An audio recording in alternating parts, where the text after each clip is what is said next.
The NFL kicking off its 100th season. 84 degrees, a high of 90 here in Charlotte, North Carolina. The humidity not as sweaty in the south as it usually is, about 50%, a light breeze. Let's get out of the field and Laura Oakman. Laura? Chris, we've got the two most scrutinized body parts in Carolina and California, a shoulder and a knee. Coming off shoulder surgery in January, Cam Newton told me he did more off-season throwing than he ever has, saying he'll spend no time thinking about injury today. He'll be focusing on his mechanics. As for Todd Gurley, the Rams have managed that knee all preseason. Sean McVay told me there will be no pitch count today, but he is looking to see how Gurley handles the early workload. Chris? All right, thank you very much. And among the storylines, the health of Todd Gurley and how the Rams bounce back after that Super Bowl against the Patriots. Rams won the toss and deferred. Back to receive for the Panthers, Ray McCloud, and kicking off Greg Zuerlein. 25th year of the Panthers, the Rams franchise in their 82nd and the 100th season of the NFL, and we're happening in Carolina. Touchback with Daryl Johnston, Chris Myers, and glad to have you with us. And the NFL on Fox. So the focus for Cam, and nobody's run for more touchdowns at that quarterback position than Cam, is he's still at age 30 going to play the game the way he's always played it, but he's improving in other areas that he didn't think about before. Yeah, I don't know if you can really change the style that you play at this point in your career. Now, the one good thing that Carolina has done is surrounded him with some really good playmakers. You talk about DJ Moore and Curtis Samuel, Greg Olsen healthy this year, and the dynamic Christian McCaffrey out of the backfield. He's got a lot of options to lean on. McCaffrey in the backfield. Olsen lines up inside to the right of number one, Cam Newton. McCaffrey straight ahead and gets up to the 30-yard line. Clay Matthews, one of the new Rams, one of those different starters we talked about, added to this Ram defense to try and slow down an offense that has a new center, and Darrell Williams coming off major knee surgery at that tackle spot. Yeah, offensive line banged up starting the season last year, but you saw that graphic. Number 4 running the football last season. That was a weakness for the Rams. They exploited it. The Patriots exploited that during the Super Bowl. Have they made that fix? 5-yard pickup. Curtis Samuel goes down to the bottom of your screen. McCaffrey another carry. McCaffrey a first down. And up across the 45 of the Rams. And a first down near the 48 of Carolina. This is one of the standard plays that you see in the NFL today. It's kind of like the old long trap. Watch the block coming all the way across here to get Dante Fowler. You lose contain. Your guard is up to the second level right away on Corey Littleton. Well blocked by the Carolina Panthers. McCaffrey, a pickup of 17 yards. Averaged 5 yards a carry last year with over 1,000 rushing yards. Had 107 catches without a drop and just under 1,000 yards receiving. Spotted at the 47 of Carolina. Cam Newton's first throw, and it's batted away. And it's caught by McCaffrey. Right place, right time. But Corey Littleton smacked it away when it came out of Cam Newton's arm.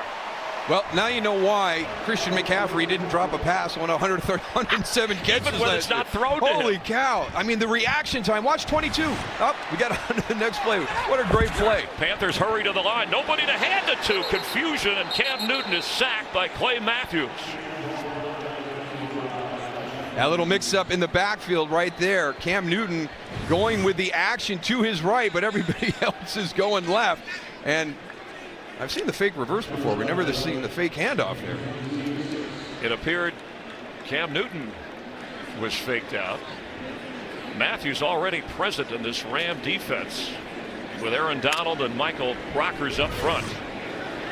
And Marcus Peters and Aqib Talib, veterans on the corner. So a loss of 6 after that deflected pass reception. 3rd and 11. Cam Newton protected. Sideline throw is on target at the 41 of Los Angeles. DJ Moore, first down Panthers. And you can see right there the improvement in the mechanics for Cam Newton working with Scott Turner and Norv Turner. Watch as he steps up in the pocket. Watch his body position. It's perpendicular to the line of scrimmage. Now that throw, everybody's been waiting to see these big throws. His shoulder was so bad last year. I watched that last game with the Saints. Only one ball traveled beyond 10 yards. That was a really nice throw from the middle of the field out to the far sideline. Yeah, he said as Norv Turner, under the first year with Norv Turner, Cam Newton, a career high 68% completion rate. See how he does this year with a better shoulder from midfield. Wide open and a first down inside the 30. It's Moore again. The ball comes out, and the Rams have it. He was pushing forward before he lost the football, and Corey Littleton came up with the fumble. It's a Rams takeaway and will be reviewed and confirmed, but give Littleton credit on the scoop. This game is sponsored by the Samsung Galaxy Note 10, next level power. Not only the fumble recovery, but the caused fumble by Corey Littleton. Look at that punch right there. That's excellent. Look, he's got teammates around him. Eric Weddle, Bryce Hager, right there. So why not go for the punch and generate that turnover? It was a pickup of 16 yards after a drive of 45 yards, but the Rams with a takeaway. Todd Gurley, top of your screen, is a receiver for Jared Goff on first down, and he dumps it off to Cooper Kupp. And Cooper Kupp, Jared Goff said, huge having him back after he was injured in the second half of last year. Kupp connecting with Goff, helping Goff in his time. Look at the last 2 seasons since Sean McVay took over. No quarterback has more wins. And he's a rich one as well. $110 million guaranteed this week. Plenty of time, so he dumps it short, and that's Gurley on the catch, just short of the first down. You touched on the offensive line. They have the veteran Andrew Whitworth. He helps lead the huddle up front at left tackle. Yeah, and that's a huge deal. I mean, last year the Rams were the only team to have that starting 5 play together the entire season, and it's the one group I think that needs to spend time together during training camp. They've got to just get those subtleties of playing side by side ironed out. Just spotted enough for the first down. Back-to-back throws. Gurley in a receiver slot. Wide open is Kupp. And spinning out of bounds eventually against a Carolina defense with 8 first-round draft picks, 6 of those primary starters. Yeah, and making a shift to a 3-4 style defense will be interesting to see how that works. Brian Burns, really excited to see him play today. Their first-round draft pick, an excellent first step on the rush. Pick up a 6. Goff throws. And incomplete in the area of Woods. The pressure was coming on Goff, and that's one of the things that the Panthers noted that the Patriots did well in the Super Bowl, was getting to Goff early, so he had to throw quicker, make quicker decisions. Yeah, and it's one of the things they struggled in last season, the 27th ranked pass rush, only 35 sacks last year. So one of the reasons you switch to that 3-4, get those outside linebackers, those pass rush guys on mismatches with running backs and tight ends. In this case, it was Gerald McCoy, the former Buccaneer, putting pressure on Goff. 3rd and 4, the catch and the first down. Cooper Kupp already showing you why he is the favorite receiver of Jared Goff. In fact, Goff told us that he sits in quarterback meetings along with Kupp, and Kupp will ask about offensive line situations. He's like a coach out there. Yeah, you got your linebackers walked up inside, kind of crowded out there. Let's get it out to the flat area and let Cooper run with the ball. It's what Sean McVay says. You've got to defend every blade of grass. 3 catches for Kupp. Goff going deep for Cooks and overthrown down the sideline. Coverage was good by the Panthers, and Dante Jackson on it. Time for a game break. Say hello to Carissa Thompson. Hi, Chris Myers. Falcons, Vikings first drive of 2019. Adam Thielen, coming off a 9-touchdown season last year. He told us in the pregame he doesn't care about individual numbers, only if the team wins. That helps. Up 7-0 in the early goings. Chris? All right, thank you. Yeah, we enjoyed Adam Thielen on your show, the pre-show, the NFL on Fox, stepping off the bus and talking to the morning crew with Carissa. 6 plays for the Rams. They've all been passes. Here's another one. If Goff gets it away, and he does, inside the 40 of Carolina, the 4th catch for Kupp in this drive in this game. Yeah, you can see just how comfortable Jared Goff is with Cooper Kupp being back in that lineup. You always have to have one of those guys that you go to as things break down. A lot of people will say that, you know, quarterback's best friend early on in their careers are tight ends, but when you develop that rapport with anybody, and he seems to have done that with Cooper Kupp, it's a good lifeline for your quarterback. Third down test for the Rams. 39 of Carolina. 4 wide receivers, and Gurley, who is yet to run the ball. Low snap. Goff with room to run. He hesitates, and he'll go down. James Bradbury coming up from his corner spot. Yeah, very decisive by James Bradbury. And we see so many defensive players get caught in that no-man zone in these situations when you're going to try to break up and make a play on a quarterback that has the football in his hand. And he just goes for it. Just comes up, makes a tackle. Don't try to feather that at all. Just go make a play. Took the Rams out of field goal position as Johnny Hekker would have been in the range of 60 yards for Zuerlein. So instead, Hekker with Ray McCloud back. Now they line up like a fake. Remember, he's a quarterback, or was in high school. He's the emergency quarterback behind Goff and Blake Bortles. And looks like they will have a delay here. Or a flag. Delay of game, offense. That penalty's declined. It's 4th down. Sean Hockley, our referee. John Fossil, the special teams coach.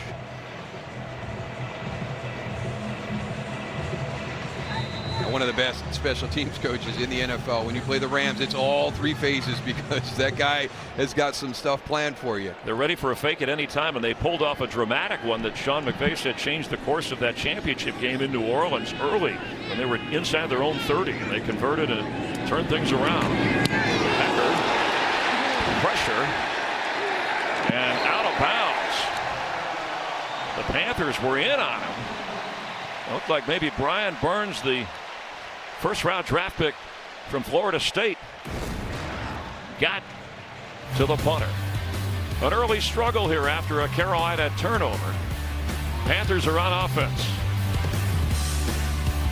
Today's game is sponsored by Sprint. Switch today. Nice job by the Carolina punt pressure team. There's Brian Burns right there. We talked about him as a pass rusher, their first-round draft pick, elite first step. Why not get those guys out there? See if they can block a punt for you. It was a 7-yard punt from the 34. Cam Newton dumps it off to Greg Olsen. Cam is 4 for 4. So the early read is that the shoulder, as you pointed out, is fine. And meanwhile, Todd Gurley's yet to run the ball on the other side. Ram defense, as we take a look, they had the takeaway after the Panthers moved downfield, but then the Panthers held the Rams after a couple of first downs. And Eric Weddle, the other addition, along with Clay Matthews on that defense that's different from last year. The veteran came over from Baltimore, but years in San Diego with Joe Barry, back with Wade Phillips was there.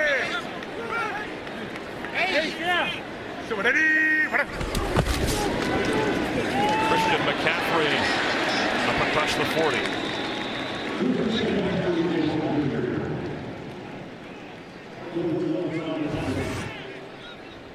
I mean, so many things you have to think about with Christian McCaffrey, you know, in the passing game, in the running game. And there's that great play, the heads-up play on the deflection earlier in the drive. And he's really been very productive here early in the game running the football.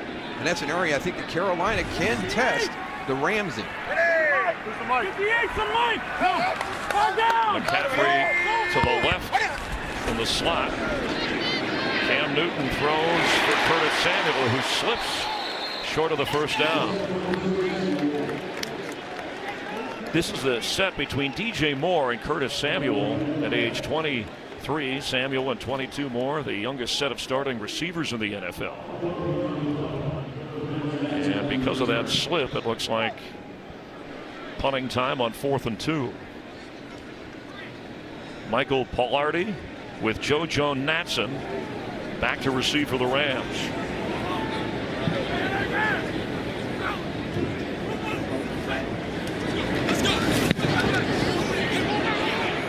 Natson lets it go, and the kick is into the end zone. So the Rams will get the touchback. Get a look at this Ram offense. And Todd Gurley, last 4 years in the league, nobody scored more touchdowns than him. Today's game is sponsored by Bud Light, reminding you to keep it crisp responsibly. And by the all-new Impossible Whopper, made from plants and now available nationwide, only at BK.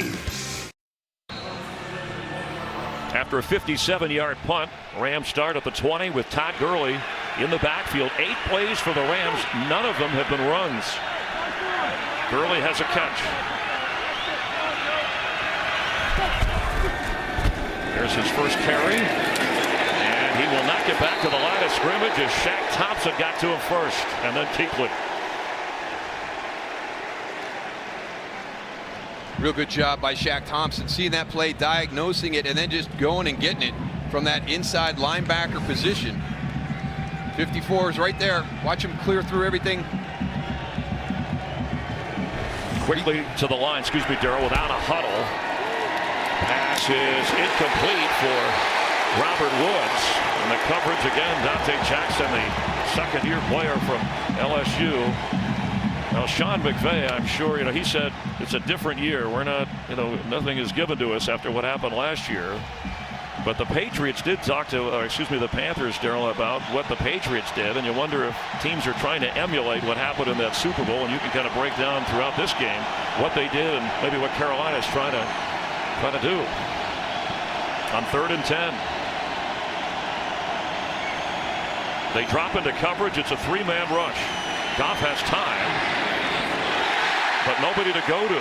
Cooper Kupp in the area. It's 4th down and another game break with Carissa. Thanks, Chris. So the Vikings were already up 7-0. And, of course, this Falcons defense was decimated by injuries last year. Hoping to improve this year. That's not a good start. Dalvin Cook takes it in 19 yards. Vikings up 14-0. Chris, Darrell, and Laura. Thank you very much. Vikings will take on the Packers, who won their opener on Thursday night. Minnesota at Green Bay next Sunday on Fox. A big game that you'll see. And right now, the Carolina defense, chance to turn the field position in favor. Hecker with a booming kick sends Ray McCloud back to his 10-yard line. But he gets it up to the 25 before the Rams smother him. What a kick of 68 yards and a return of 13. Cam Newton leading the Panthers in a scoreless game here. Coming up. Ron Rivera, 9th year as head coach of the Panthers, playing for a new owner at age 57. David Tepper taking over. McCaffrey in the backfield. And Rivera glowingly speaking of McCaffrey and Newton. 5 out of 5 so far. Overthrew DJ Moore. Well, it's the dawn of a new era as WWE Friday Night SmackDown comes to Fox. The action's unleashed every Friday night, October 4th, and you'll see it on Fox. And if you're a fan, Alex Armah, the fullback for the Panthers, he put a wrestling move on a would-be car thief last February. It's called an armbar, but it was actually one of those with your leg. You're a big wrestling guy, Darrell. I was watching SmackDown on Friday nights. We can't wait. First incompletion for Newton. McCaffrey splits out, top of your screen as a receiver. Newton's throw is right on target and a first down across the 40. McCaffrey, he runs, he catches. You got Samson Ebukam trying to drop out, number 50, the linebacker, as he releases, trying to get into that zone. But, Christian McCaffrey just got such a great feel. He knows where the soft spots are. And a really good throw again by Cam Newton, on time, in stride. Pickup of 17 at the 42.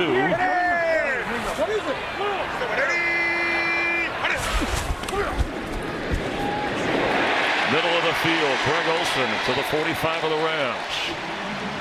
Cam Newton picking apart this Ram defense. Well, the other thing is, too, is it's coming out quick. And that's one of the things that Greg Olsen talked about. He said, listen, it's on us as well to help out Cam Newton. We've got to get out there, get open quick, let him get rid of the ball. So right now, that rhythm, Cam Newton says, when our offense is functioning, we get into rhythm. And off McCaffrey. Well, Cam Newton said that when he had the injury, he tried to kind of play through it, and then his teammates saw it, and he wasn't practicing, and the opposition saw it, and his line was, my capabilities were dwarfed by my inabilities. Yeah, I'd say you watched that Saints game, the first game they played last year, right at the end of the season, and it was just a warrior mentality trying to get through that. And I think after that game, you just sit down with everybody and listen, you don't give us the best opportunity to win. We really appreciate how you've kind of fought through this, but we can tell it's really starting to impact your ability to play the game. 2 shoulder procedures in the last year and a half. McCaffrey for a first down to the 32 of the Rams. He's checked in with Laura. Here's another thing with Cam's shoulder. He worked on throwing more than he ever has in the offseason. He told me, he said normally he doesn't start throwing until OTAs, but this offseason it was different arm care, different arm routines, trying to build confidence and ligament and bone strength. He worked so much with the Turners last year on the big picture. They also added Tom House into the equation, the throwing coach. And Ron Rivera said it has been terrific because adding Tom was the finite details, and it's been working great with the 4 of them. Thank you very much. McCaffrey with a couple of catches from Newton. He's run it 5 times and on the move. A little high for Greg Olsen. There was pressure on Cam as he rolled out. And Wade Phillips, Rams defensive coordinator, has had a pretty good record against Cam Newton wherever he's been over the years. His defenses are really good, and you know, one of the things Eric Weddle, when he came into San Diego, Wade had just left, so he's very familiar with that system. Kind of a plug-and-play guy, kind of like having a coach on the field back there with number 32. But getting the outside linebackers, getting Dante Fowler during the course of the season last year, having him be around for a year, getting Clay Matthews in this season, those edge rushers in that 3-4 of Wade Phillips, key to having that success defensively. McCaffrey inside the 30. Corey Littleton with his 5th tackle of the game already, and he had the fumble recovery that stalled that early drive by the Panthers. Yeah, right now, that's been the one situation for Carolina's offense. They had the play when Cam went the wrong way and got into a 3rd and long, but were able to convert that, but then had the fumble. So it's been some of their mistakes right now that has slowed them down more than the Rams defense. Facing a 3rd down and 7. Haven't heard or mentioned the name of Aaron Donald much as the Panthers have been moving, but with Michael Brockers on the other side and no Ndamukong Suh, he's off in Tampa Bay. Sebastian Joseph Day is the man in the middle on the Ram defense. The Panthers use a timeout. We'll continue here in 30 seconds. Facing a 3rd and 7. Cam Newton, who was leaner, looked a lot leaner when we met with him on Friday at the Panthers facility. He's gone all vegan now. At one time he was pescatarian. I hope that clears up. But he's serious about it. Now, was there communication issues with the helmet? They had to use the timeout. Sure looks like it, walking over trying to get just verbal communication with Scott Turner. Aaron Donald has yet to get in on a tackle. Crowd booing here, and 3rd down. And you couldn't have called your other timeout anyways, because that'll be a delay game as well. So just take that. Even on that 3rd and 8 situation, you know, now you've made it more difficult for yourself. So this was before the initial timeout, and it looks like he's saying something about having trouble with the plays being sent in.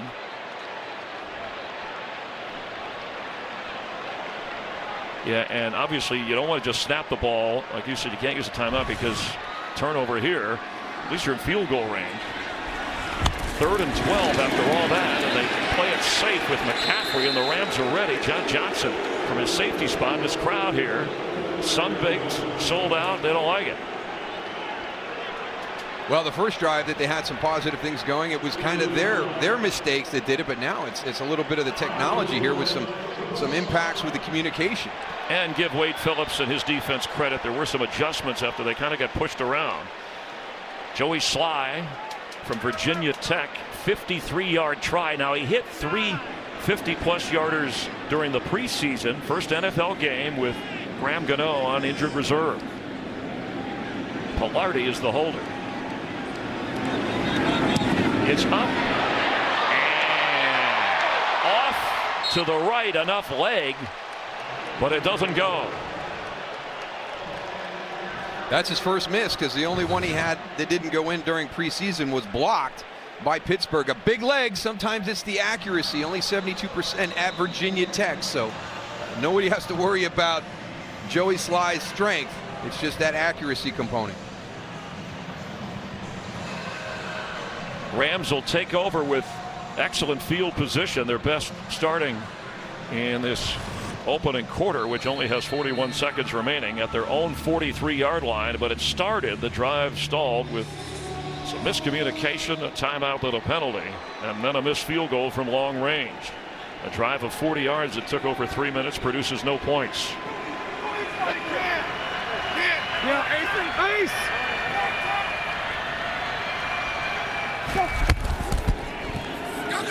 Goff with time. And incomplete for Josh Reynolds.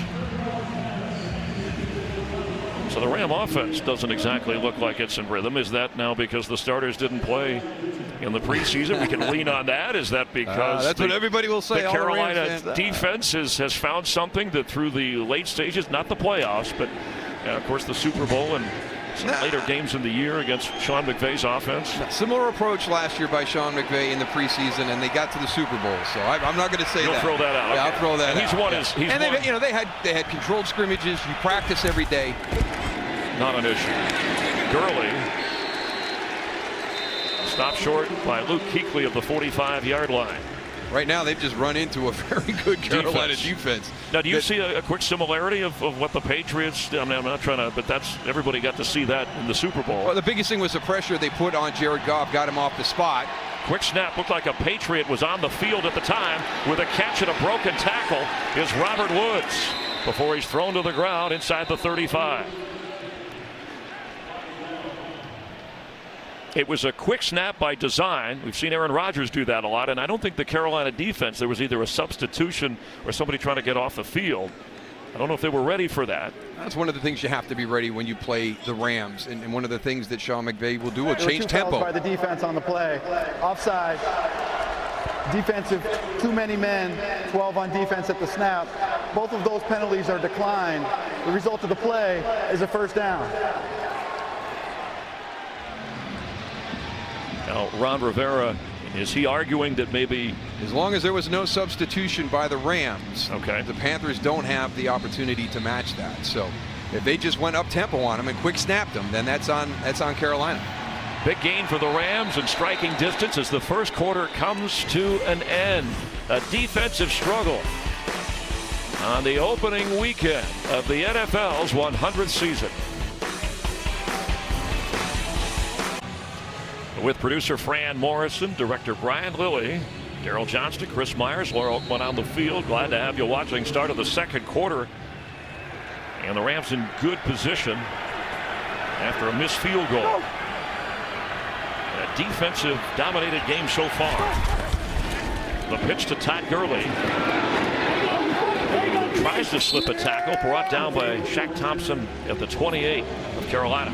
You can see how strong Todd Gurley is right there. I mean, Shaq Thompson, we saw a tackle earlier in the game. I mean, no extra yards after contact, and in that one, you can just see the strength when Todd Gurley's running the football. Gurley grew up in Tarboro, North Carolina, about 200 miles east of where we are. What a smothering tackle.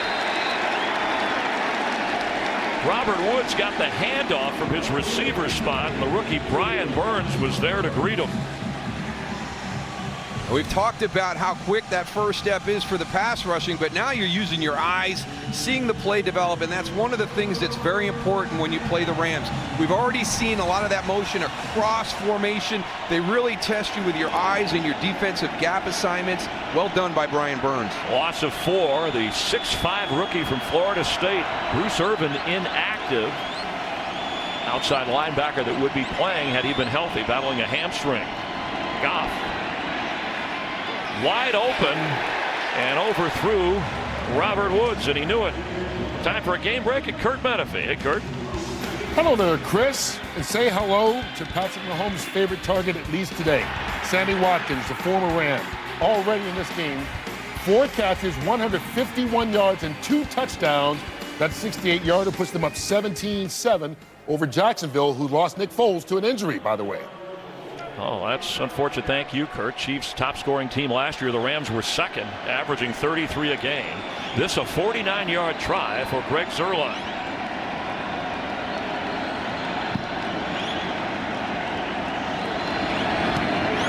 His kick is up and gets through on the left side of the upright. And the Rams take the lead.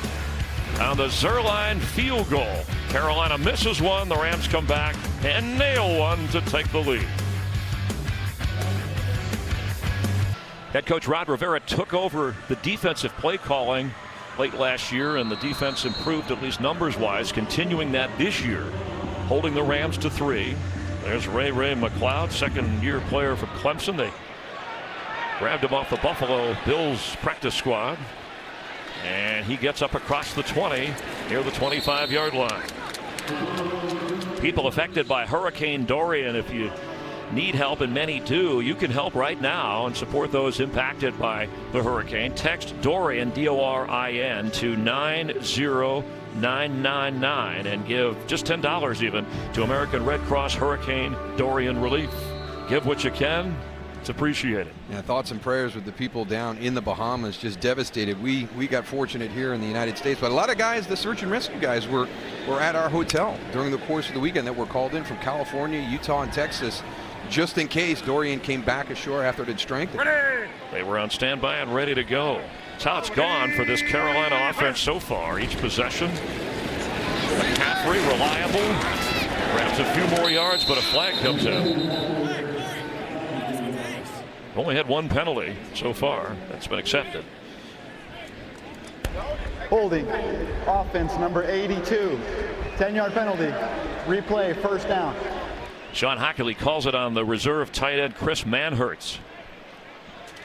Yeah, very good blocking tight end. So, a little bit of a key there. When Chris Manhertz is in the game, you're thinking a little bit of run. Number 82, right, and you can see right there he's got a handful of jersey front and back. Back to the 15 on first down and 20. Cam Newton's throw looked like it might have been redirected. Was it a backward throw or not? Waiting for the official signal, and they're saying it's a takeaway, that it was a toss behind the line. Samson Ebukam came up with the football. Cam's wondering what happened. Ruling on the field is that the pass was backward, recovered by Los Angeles, first down.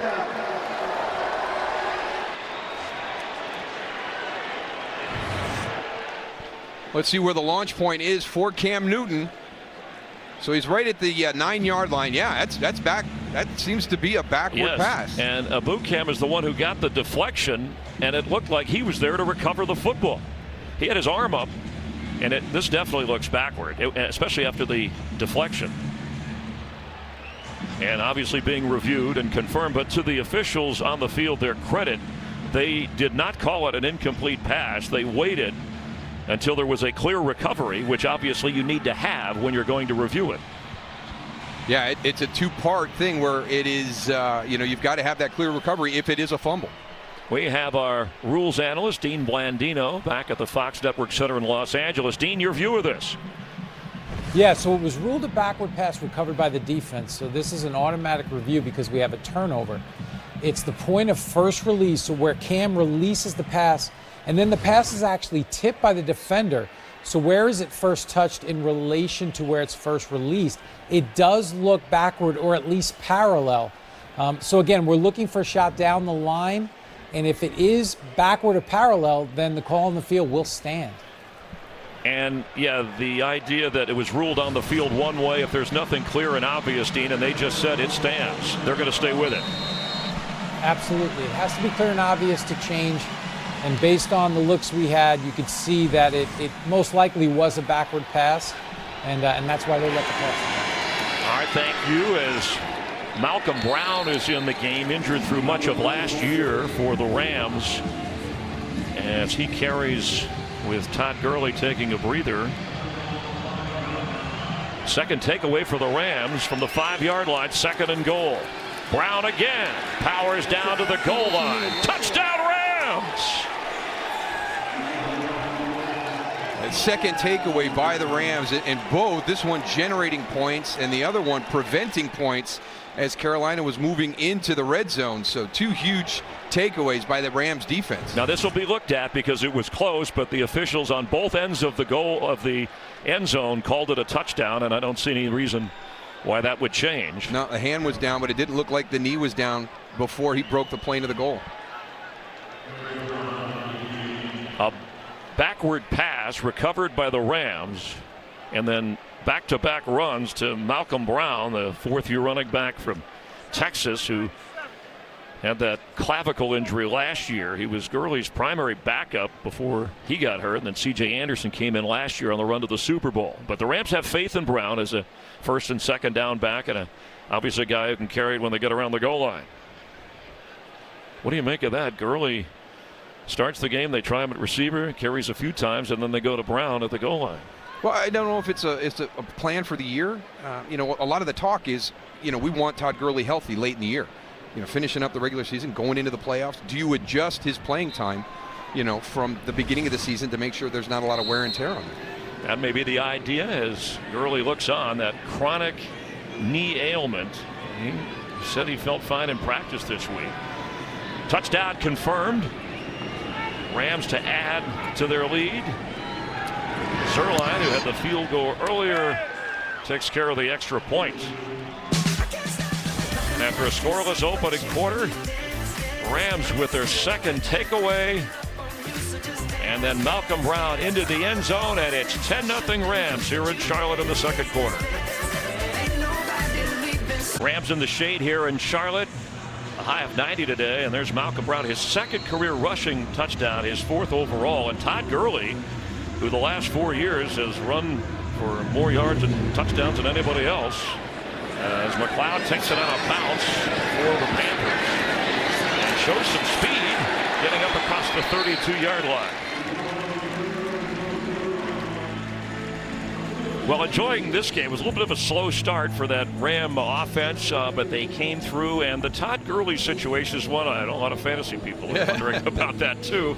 And even Sean McVay said, I'm interested to see how he actually responds in a game. Hasn't handled the ball on the ground a lot. Daryl, what's your theory? Yeah, and he said that there's not going to be a snap count on Todd Gurley, but this is a chronic knee situation, so you're going to do things to make sure he's healthy at the end of the season. So you saw how they did it during the course of training camp. There was obviously a different plan in place this year than last year. Perhaps that's the same thing for the regular season as well. They thought as McCaffrey breaks loose for a first down up across the 45 of Carolina.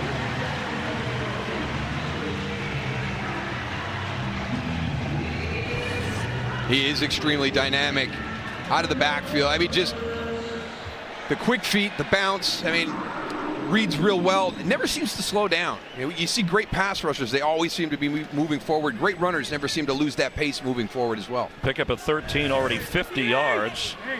And talk about pacing. Is Norv Turner going to go easy on his carries and touches? I don't know. That was a big conversation. He had the most snaps in the NFL last year. I mean, substantially more than even Ezekiel Elliott, and we know what a workhorse he is for the Dallas Cowboys. But the actual touches, he was not at the top of the NFL in that category. And you can see here, in a Norv Turner system, if you're the running back, you're going to get some touches.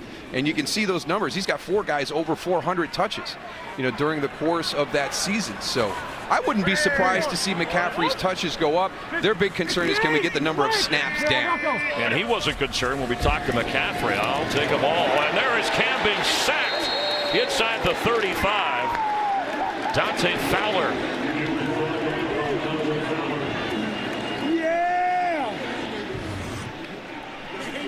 Dante Fowler is going to come from the outside and loop back inside.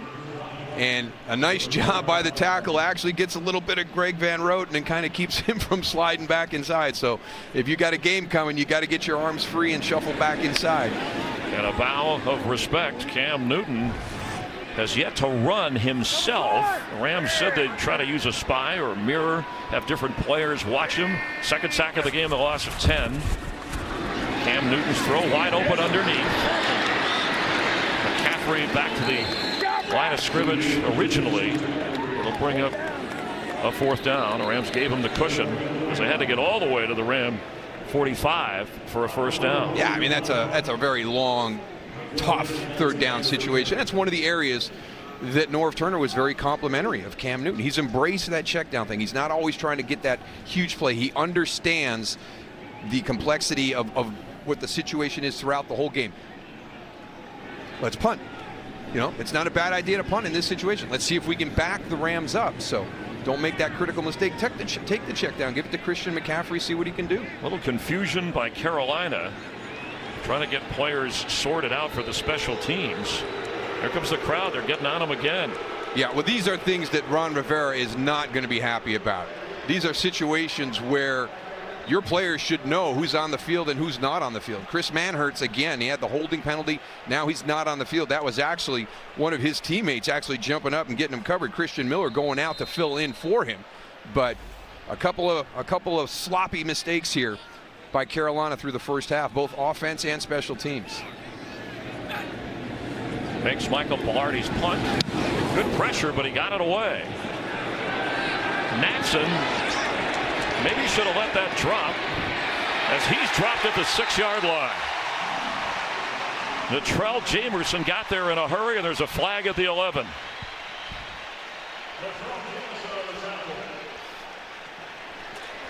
The 58-yard boot by Palardy. And that just reinforces the decision by Cam to check that down. Let your punter come out. Let's see if we can change field position. Let's flip it. Let's bury the Los Angeles Rams deep in their end. After the play was over, personal foul, unnecessary roughness, late hit, receiving team number 50. A penalty half the distance to the goal. First down Rams. Timeout. Well, the call was on Ram linebacker Samson Ebukam. And they were already at the 6, so this will back them up half the distance, as you heard referee say. So he's at the 3-yard line is where the Ram offense will start. There's a good view of what they're looking up at. They scored 10 points in less than a minute after breaking open a scoreless game in that opening quarter. Todd Gurley to the 5. Goff is 6 out of 12 so far. Cooper Kupp, the leading receiver in the game, with 4 catches. And for Gurley, he's run it 3 times and caught a pass. Sean McVay's team averaged 33 points a game last year in that run to the Super Bowl. His theory coming in was find it, face it, fix it, whatever the problems were, as Gurley remains the back. After a 2-yard pickup, Robert Woods with blockers on a receiver screen, and he gets across the 10-yard line. And I think the big thing for Sean McVay is recognizing what is the flow of this game. One of the things he talked to us about was last season against the Bears. He kind of got caught up in scoring points, and this should be about points. That Bears defense played a great game. It was not that style of game. So recognizing what the flow is and then dictating that to how you're going to call your game. And this may be one of those situations or one of those games deep in your own territory, but throwing on 3rd down and falling for the first down is Woods. It doesn't seem like much, but that is huge right there. When you're backed up on your own goal line and you can come out and get the first down. As we watch Robert Woods come out of the slot, just a little short, flat route right there, out leverages Shaq Thompson right away. 3-yard pickup. Jared Goff wanting to expand the database, as he was telling you. I want to have more comfort with what defenses are throwing at me. That's what he took away from the Super Bowl trip, as Gurley has nowhere to go.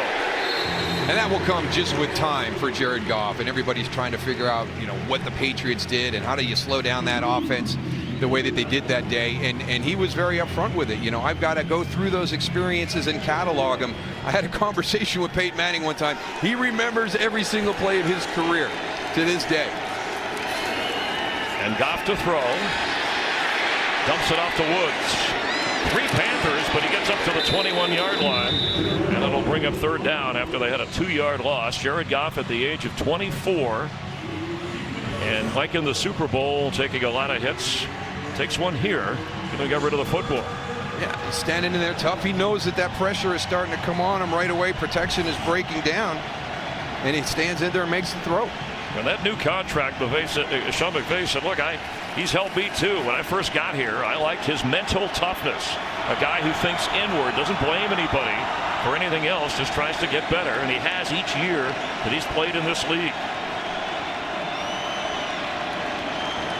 Rams need 3 for a first down. Digging out of a hole. Goff's throw, he hit as he throws. And it's 4th down. K'Wan Short applied the heat. We got a couple of young guys coming off both of the edges. Watch everything kind of collapse from the outside. Marquis Saints coming from your left. There's Brian Burns coming in on the right side just a tick late, or he might have got a strip sack. Johnny Hecker had a 68-yarder after earlier a 7-yard punt when there was pressure. Ray McLeod backing up inside the 15. Another strong boot from Hecker. But McLeod gets some of that back up across the 27-28-yard line. A 63-yard punt. Folks in Carolina optimistic about the Panthers this year. And we're glad you're watching. Kickoff weekend from Charlotte. Today's game is sponsored by Geico. 15 minutes could save you 15% or more on car insurance. And by Modelo, brewed for those with a fighting spirit. Just over 6 minutes remaining before the half. Cam Newton gives to McCaffrey, trying to find a place to run. Turnovers have been the story. The Ram defense with Corey Littleton forcing and then recovering the fumble, and then Samson Ebukam kind of doing the same thing with a backward pass or a pass behind Cam Newton. Yeah, and both resulting in points or preventing points from being scored. That first fumble, the punch by Corey Littleton right as Carolina was moving into the red zone, and then the great play by Samson Ebukam, being heads up, the tip, the recovery, put him inside the 10-yard line. Wade Phillips looking on. His defense shutting out the Panthers so far. Cam Newton wanted to go deep but dumps it off to McCaffrey, who leaps in the air. Stays in bounds, stops short of the 35, and a Ram player is hurt. And it looks like Eric Weddle. And it is the 13-year veteran, but the first-year Ram. Have to take a look at that high leap, that hurdle move by McCaffrey. He was trying to get up closer to a first down. And you wonder if as he elevated, did he hit Eric Weddle with his knee in the helmet? There's 32 coming up, and as you elevate to go up, you see right there the knee into the side of the helmet. And I had 2 bad concussions in my playing career, and that is exactly how they happened. A knee to the side of the helmet. Accidental.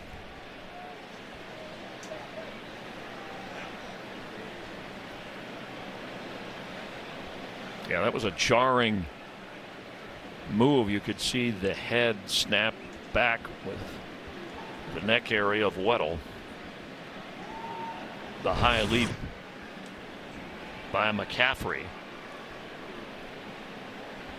And just generating so much force. I mean, as you elevate to try and clear that player. And I mean, it's such a violent move with your leg when it makes contact with the side of the helmet. And the direction of the speed of the players. It's good to see helmet off, the fans here applauding, and the blood on the face, which they can't see, but glad that at least there's some movement there from Eric Weddle. And Reggie Scott, the trainer, and his staff of the Rams quickly on this.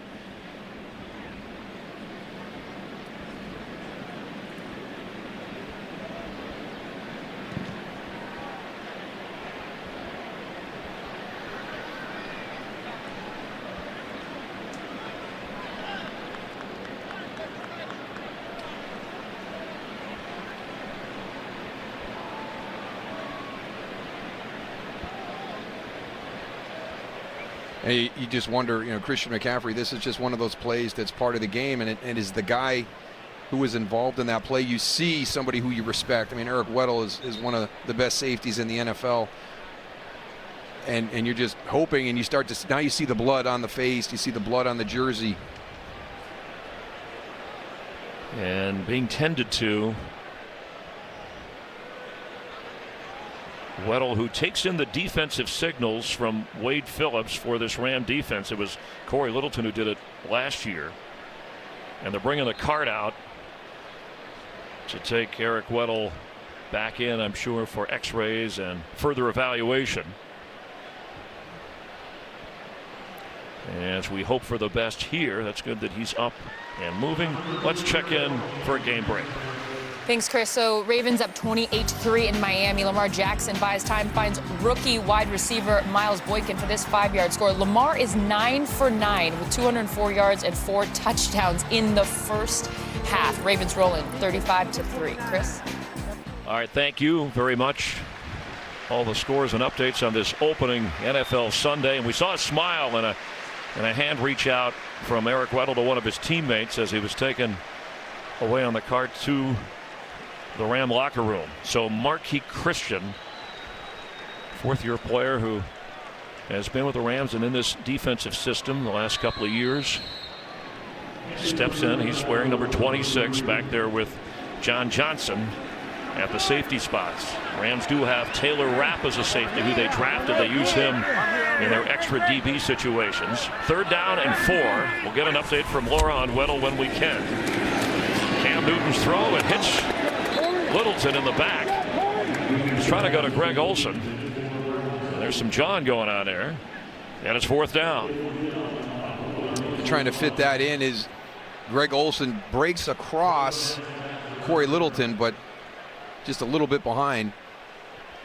And one of the guys we heard a lot about during training camp is Curtis Samuel, number 10, wide receiver. We haven't seen him get involved in this game yet to this point. And you wonder if you just maybe want to get him involved with some screens, some jet sweeps, a reverse, dynamic with the football in his hand. Yeah, he had that one catch and he slipped on the turf, Daryl, and was short of the 1st down. Otherwise, DJ Moore has been more active with a couple of catches. And Natson has it inside the 30 for the Rams.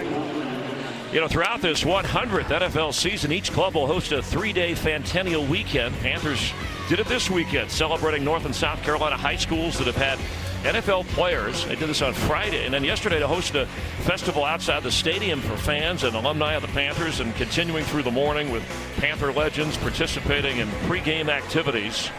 The 100th season of the National Football League. A lot of enjoyment over the years and quite a theme throughout this year. I'm proud to have Fox broadcasting the Super Bowl to cap this season down in South Florida.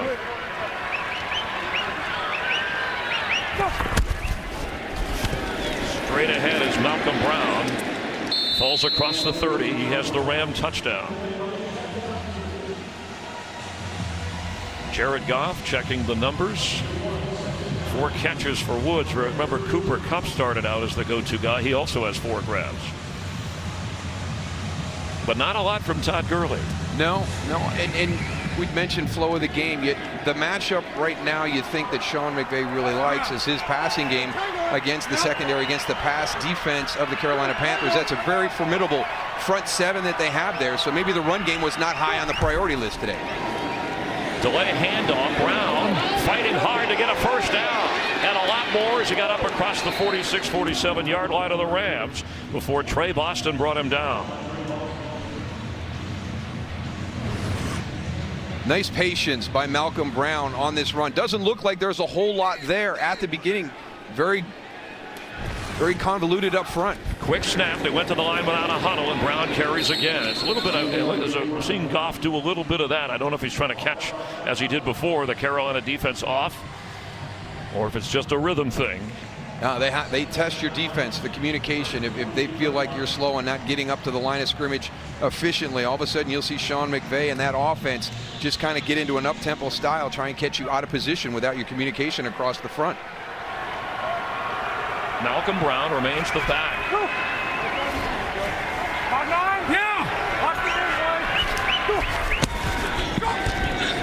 Goff, he has time. He's going to run out of bounds, crossing midfield. The reason we keep bringing up Todd Gurley is because the guy averaged, his touches since he came into the league. I mean, he was a workhorse. And last year, the last couple of games, as he comes back, and he just had 16 touches in the championship game and Super Bowl combined, after being a guy who led the NFL with 17 touchdowns, 21 total touchdowns in 2018, despite missing the last 2 games. 3rd down and 6. Rams will have all 3 of their timeouts should they convert. We'll have the 2-minute warning.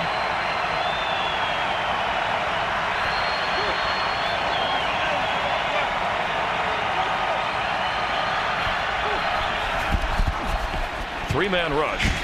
Goff.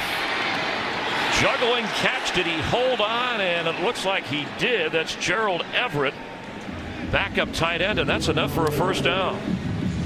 One of the guys on this Rams offense that kind of took advantage of the opportunity when Cooper Kupp went out of the lineup with the ACL last year. You know, Josh Reynolds and Gerald Everett were 2 of the guys that kind of filled in and took up the void there.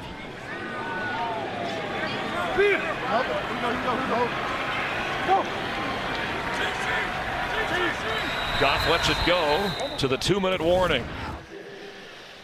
Rams have taken advantage of turnovers and a stifling defense. It's 10-0 with 2 minutes to go before the half, and they have the football. Coming up, the Visa halftime report, all the highlights and the latest news on Foles' injury with the Jags. As Cam Newton looks on, and the Rams have a fresh set of downs from the 42 of Carolina.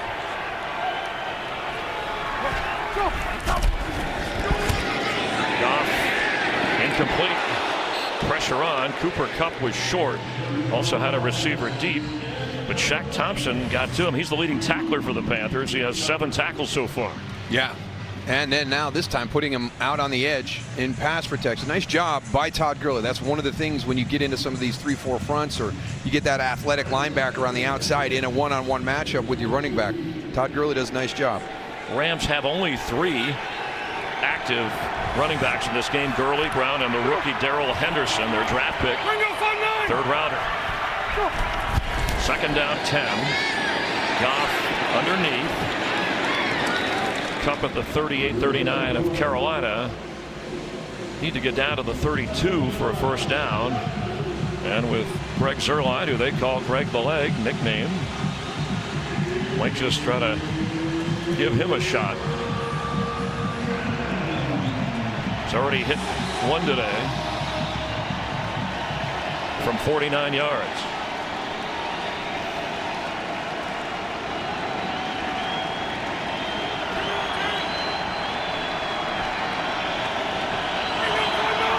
Todd Gurley the back. Rams need 6 for a 1st down. Incomplete. Kupp with Panthers all around him.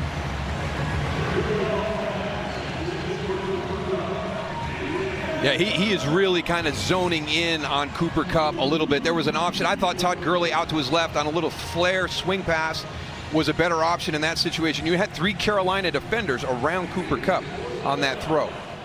So Zuerlein will try a 56-yard field goal. Panthers have done a good job. There's McVay talking to Goff. I don't think he likes that choice, trying to force the ball in there.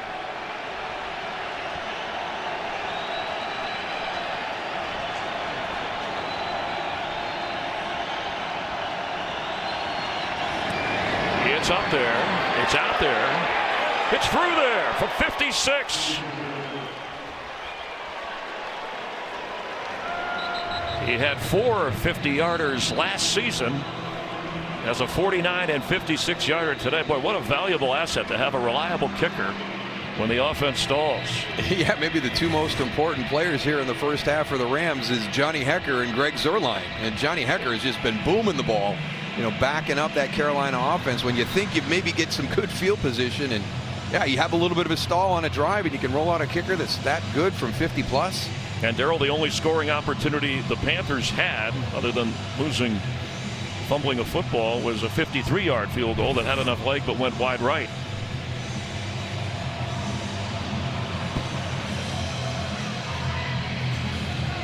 We'll get an update on the Eric Weddle injury in just a moment. Panthers will have 2 timeouts, as you see. And remember, they'll be kicking off to the Rams to start the 2nd half. The Rams had deferred to open this game. Sean McVay 2-0 as a head coach to start the season in his first 2 previous seasons as a head coach. And let's check in with Laura. I'm going to give you an update on Eric Weddle. I think everybody, by the description you were giving, Chris, there was a lot of blood, a big cut on his forehead. He is doubtful for his return. I think we were all waiting to see if it was going to be a concussion. Officially, the Rams are saying he is doubtful with a head laceration. All right, thank you. Head laceration. The way it looked a lot worse. Marquis Christian again in at that safety spot for Eric Weddle. McCaffrey has touched the ball 9 times for more than 60 yards so far. And Cam Newton 9 out of 12. Handles the snap, but can't handle the rush as the Rams get to him for their 3rd sack of the game. And 2nd for Dante Fowler. Again, here it is this matchup. I mean, this is asking a lot of Christian McCaffrey. Here comes Dante Fowler. I mean, he's a pass rush guy. And you've got him one-on-one with your running back. I don't know what Darrell Williams was doing. There looked like there was something wrong with the snap mechanics there, but that couldn't have been right. You do not want Christian McCaffrey blocking Dante Fowler on a 5-step drop. It's a matchup the Rams win, and they use a timeout. They're hoping to pin the Panthers in here and maybe get another shot at maybe a long field goal. Controlling that 2 minutes before the half ends and then the first 2 minutes coming out of the second half. Kind of a trend with coaches who think creatively, ways to manage the game. How many times do you have the football? What do you do when you do have your hands on it? Stealing a possession. How can we steal a possession?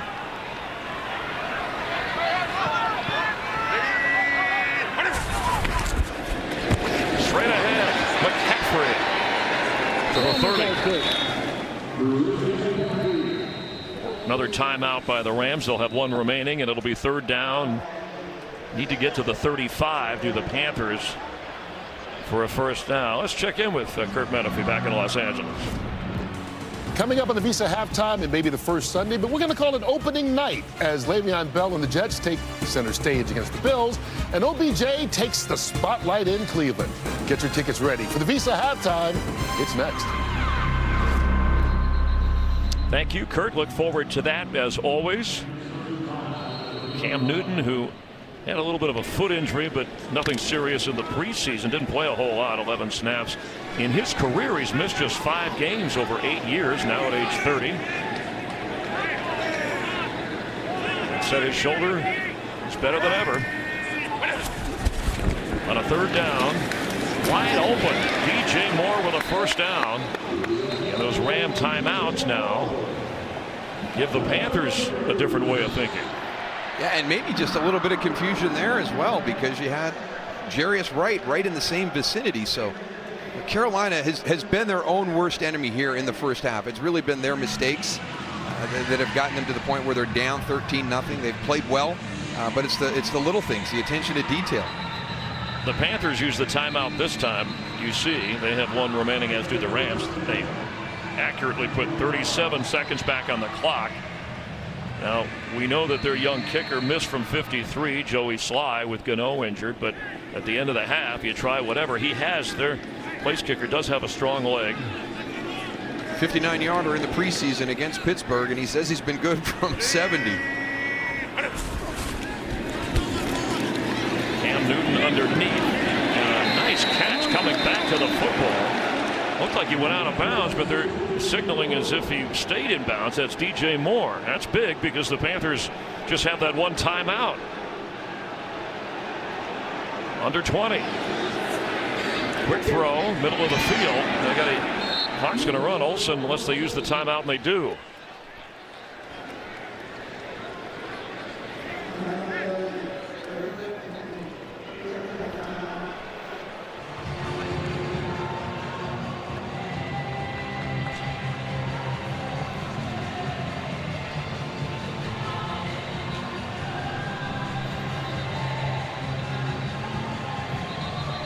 Joey Sly, who, when he was in elementary school, told his mom he wanted to be a professional football player, and she said, "You better have another option." He said, "I'll be a professional baseball player." Well, he gets a chance to kick in the NFL, and maybe a second opportunity here. No timeouts, 15 seconds. Blitz is picked up. Cam Newton's throw is caught at midfield. DJ Moore inside the Ram 30. They got to run up and spike it and get a shot at a field goal. Down to 4, 3. They got it. Wow, for a team that's really been their own worst enemy the whole first half. 15 seconds left. A nice throw downfield. You got to get up, clock it. You got to have the legal formation or you're not going to get an opportunity for this field goal. So they're going to end it on a high note with an opportunity for some points. And a 46-yard field goal try mentioned in practice that Joey Slye from Virginia Tech, he's the Tech's all-time scorer, that he made from 70 in practice and he's made from 50, as Daryl mentioned, in the preseason. And earlier today, missed from 53. He's good. Joey Slye gets the Panthers on the board. 10-point Ram lead, and they'll receive the football to start the second half. Let's go to Kurt Benefi in Los Angeles for the Visa Halftime Report. Today's game flow is brought to you by Progressive.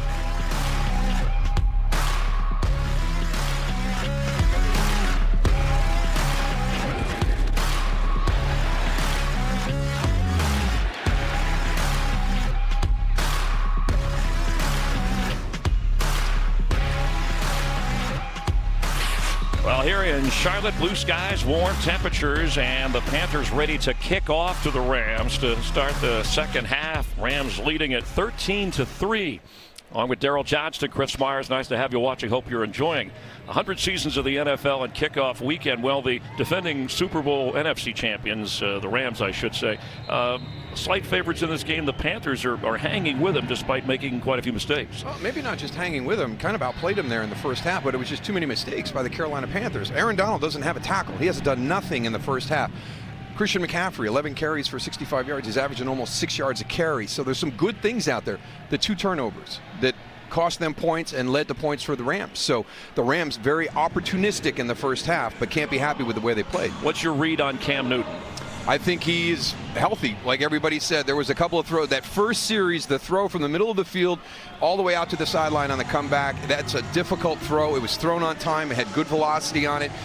Now, this offense is kind of changed into something else. You know, you've got all these playmakers around you, so the ball maybe dropped down a little bit shallower, but that doesn't mean he can't stretch the field right now. And that's the interesting thing about Norv Turner. Does he build in a couple of shots here in the second half and let Cam throw it deep? But I thought he threw the ball well in the first half.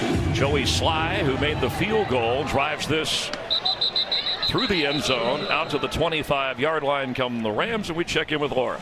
Chris, Ron Rivera didn't want to talk about anything the Rams are doing to them because, like Daryl, what he said is it's all about what we're doing to ourselves. He said we move the ball, we're missing every opportunity. He told the guys in the locker room, stop shooting ourselves in the foot. It's tough enough trying to beat them without beating ourselves. As for Sean McVay, he said we need to be efficient on third down and really every down, but they're doing a good job to them defensively. I asked about Todd Gurley. He said simply, we're giving him some plays off.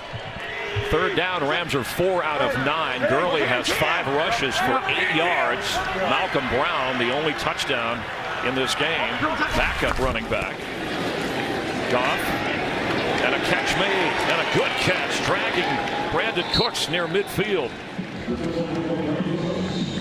That's a tough one right there. You've got Brandon Cooks one-on-one, and watch the release, watch him get up the field. There's his separation right there.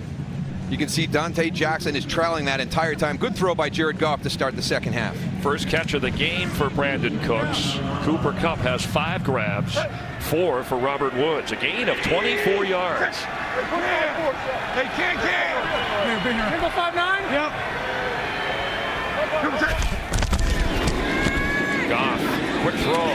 Catch made inside the 40. It's Cooks again. He was down. Wanted to make sure. Heard the whistle.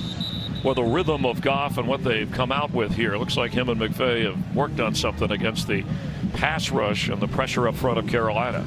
Well, you're forcing the Carolina defense to look at so many different things, and Luke Kuechly told us how important the discipline of your eyes was going to be against Sean McVay's offense. You'll see the wide receiver come across in that jet motion, then you've got play action in the back, and then it's a quick bang 8 on the back side of the route. So, I mean, the linebacker is checking a gap this way for a jet sweep, then he's moving over here on play action, and the ball's getting thrown right behind his back shoulder. After a 15-yard pickup, they threaten. Blitz.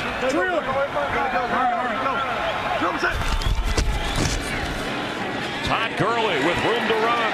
First down. Gurley down the sideline and out of bounds around the 10 of Carolina. His best run of the day.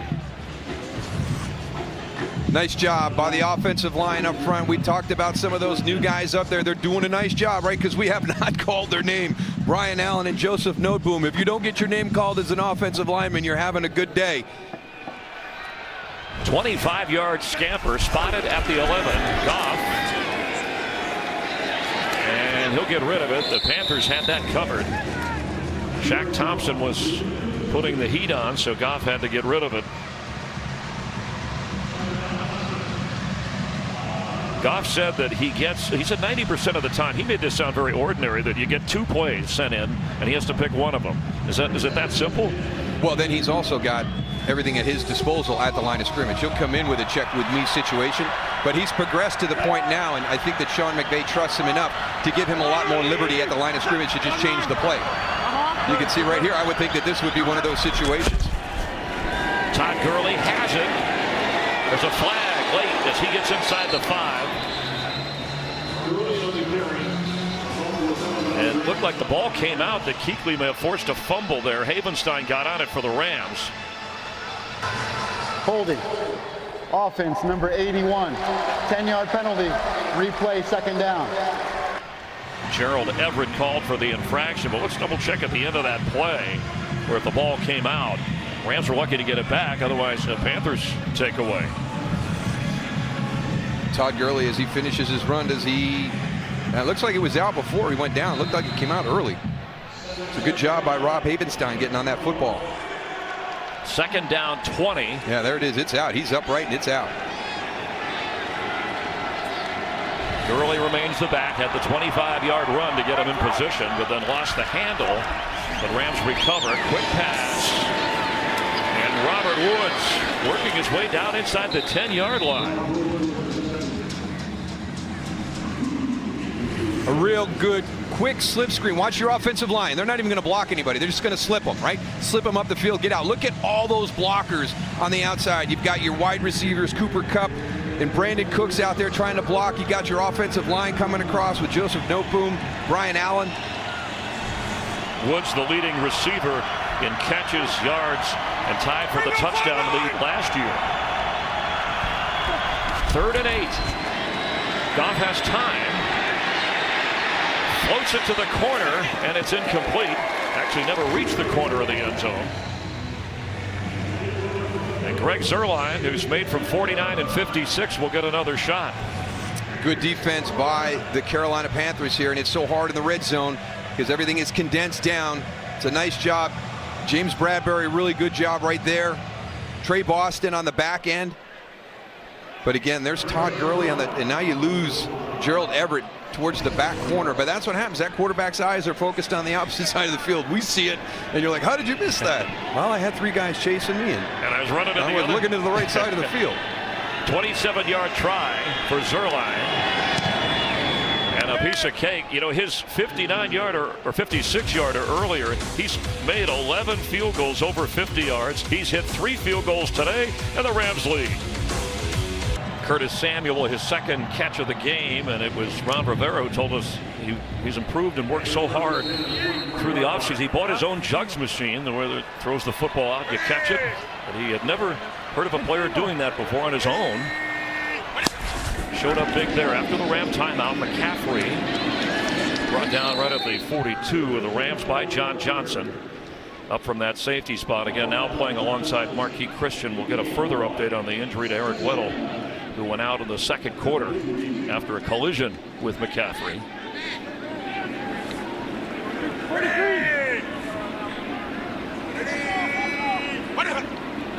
We go Kansas! Kansas! 43! Here we go. Hey, West Florida! West Florida! 43, Red Going all over the map, Chris. I was going to name all 50 states. Kansas, Florida, Rams threaten blitz. Here they come. Cam Newton on target inside the 30. Knocked out at the 28. Jarius Wright.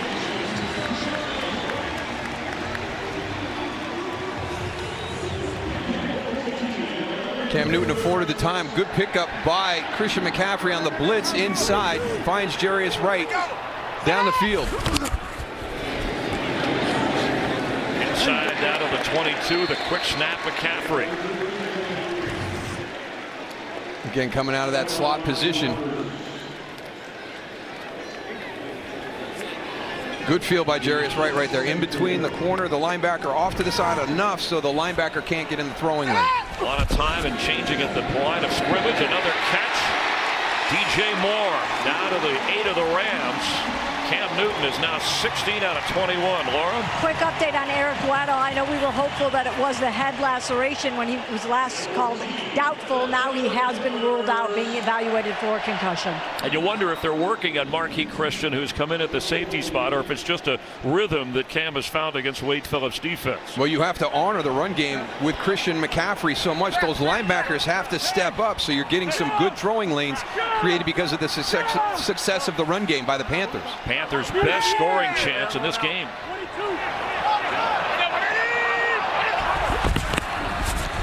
McCaffrey. Panthers are in the end zone. He's got a touchdown.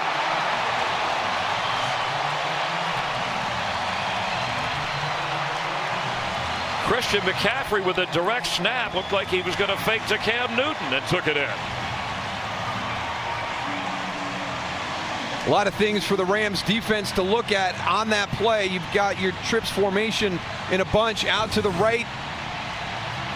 You got Christian McCaffrey in the quarterback spot, fakes it to Cam, and it's a nice running lane.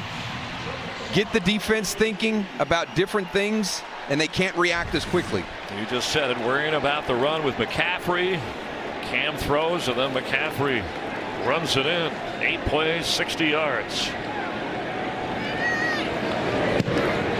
Joey Sly with the extra point, and it's a 6-point game.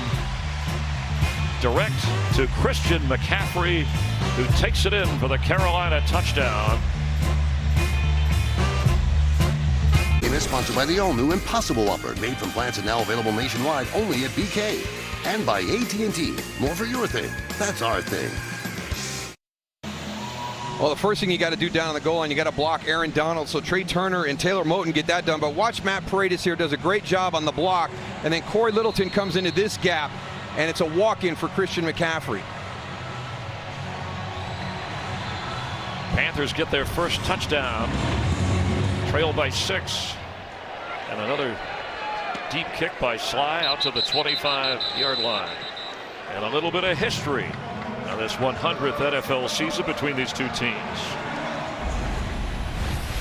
In their 2003 divisional loss to the Panthers on Steve Smith's dramatic double overtime score, the Rams' greatest show on turf managed just a single touchdown, with future Hall of Famers Kurt Warner and Marshall Faulk gone within 2 years. An offensive juggernaut that started with a bang ended with a whimper. A lot of memories. First time for Sean McVay facing the Panthers as the Rams head coach. Malcolm Brown powering up to the 33. McVay talked to you about flow of the game yesterday, so it looked like we might, first half, defensive struggle. You play things a little differently now. It looks like each team may be finding their offensive force a little more. Well, we remember how the game started. You know, Sean McVay came out, threw the ball 8 consecutive times to start the game. He likes his matchup with his receivers against the secondary of the Carolina Panthers. That's a very good defensive front for the Carolina Panthers. He's got 2 new guys in his offensive line starting for the first time today. So I think now you're starting to see everything start to balance out. He's gaining more confidence in that run game. After a 7-yard pickup by Brown. He gets the football again, and Brown fights to get to the 35. Let's get a game break with Carissa Thompson. Thanks so much, Chris. So Eagles down by 13, opening drive of the second half. Carson Wentz, healthy this year, finds Alshon Jeffrey for this 5-yard score. Eagles trail 20-14. Chris? All right, thank you. And they're just short of a first down. Goff's going to throw, and he does catch inbounds at a first down by Tyler Higbee, who's from Clearwater, Florida, and played his college ball in Western Kentucky. Yeah, they got James Bradbury in between a rock and a hard place, number 24, as he rolls out. to his right. I want you to watch 24. Do I cover the guy? Do I cover Tyler Higbee? He drops off, and then he sees his other teammates have those guys already covered. Goff for Cooks, like a grab there, but no, here comes the flag. Yeah, there was a hand on the back of the jersey when Cooks made the turn by Dante Jackson.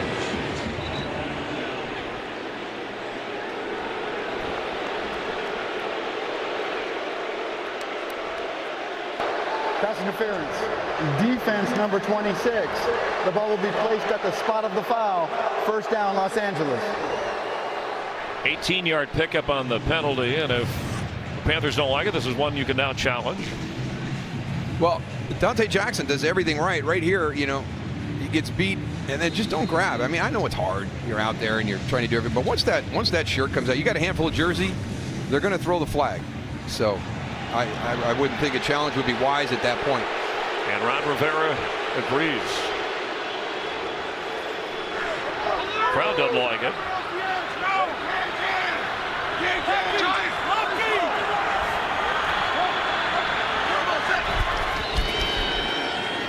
Goff is protected, goes to the sideline and knocked out of bounds. Robert Woods.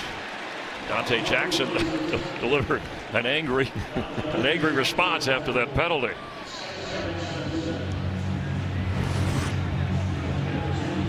Again, the one thing that Sean McVay says, we're going to make the opposition defend every blade of grass. It really is, you know, sideline to sideline, deep down the field.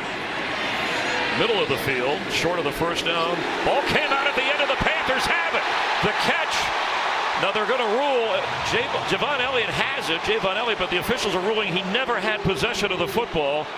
And we'll have a closer look. This one might be a challenge from the Panthers if they see a better view of things. The pass was delivered on target.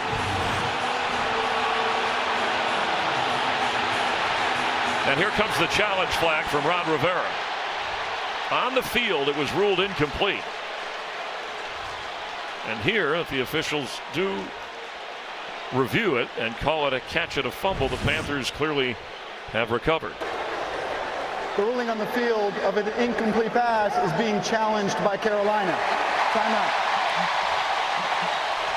We'll take a closer look. Play is under a challenge. This game is sponsored by the Ford F-150. Built Ford tough. We bring in Dean Blandino after the Carolina Panthers challenge the ruling on the field. Dean? Yeah, so what we're looking for is control, both feet down, and then time. Does he have the ball long enough to do something with it? And to me, it was ruled incomplete on the field. Does he ever put it away and do something else with the football other than just trying to maintain control? I don't see him having the ball long enough. I think it was a good call on the field. And but again, it's control, both feet, and time. And that's what they're looking at right now. And they review this in slow motion as well as real time, correct? Correct. You always want to look at it at least once in real time because that's the only way you can see how long it actually took. But then you can slow it down and look at things like control and did he get both feet down, those types of things. So you don't think there's enough, and here's the real speed, not enough to overturn this based on that it was ruled incomplete right away? Yeah, based on the fact that it was ruled incomplete, it has to be clear and obvious to overturn it. And again, did he have the ball long enough to do something with it, or is he just trying to maintain that control? And that's going to be the question that they're considering right now. Yeah, because he didn't have a chance, and thank you, Dean, Darrell, to do anything with it, because as soon as it was in his hands, the defender was shoving him forward. But the officiating crew, which has done a terrific job today, they quickly ruled incomplete, where it did look like a catch from our vantage point as the play started. So after review, the challenge by the Panthers.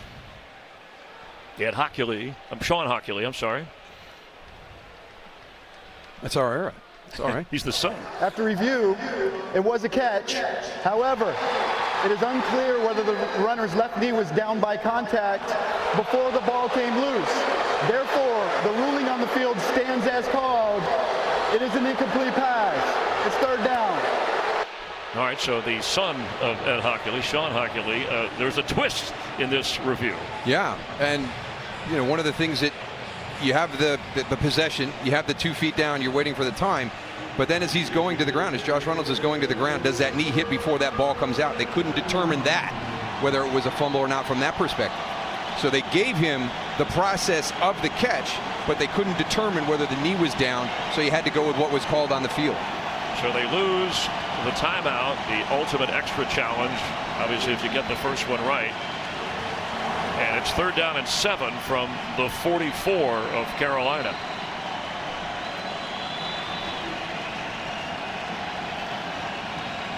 Jared Goff had a lot of time to go over and talk to Sean McVay. You know, the plays are set in through the helmet. They shut off 15 seconds before the play clock expires, but they had a lot of time to chat about this in the process. Crowd very unhappy with the result.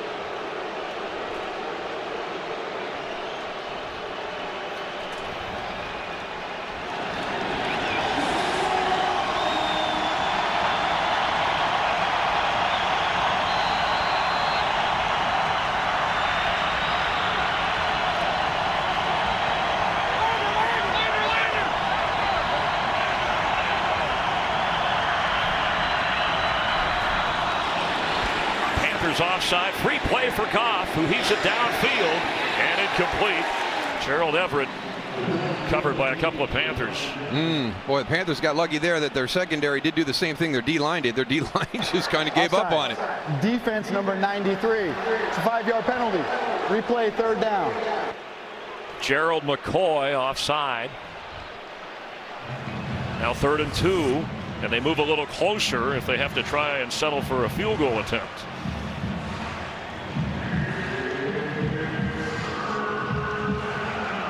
I mean, that's a free play right there. They got lucky because everybody stopped rushing on the defensive line.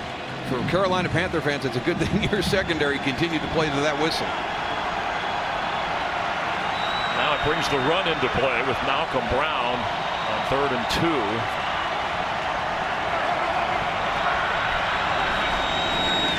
Off the throw, and wide open is Cooper Kupp. Puts a move on, and inside the 30, a 1st down for the Rams.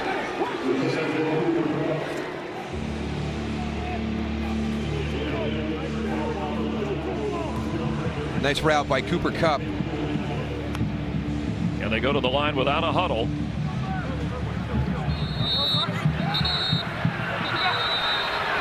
Looks like we have a timeout, Carolina. Their second.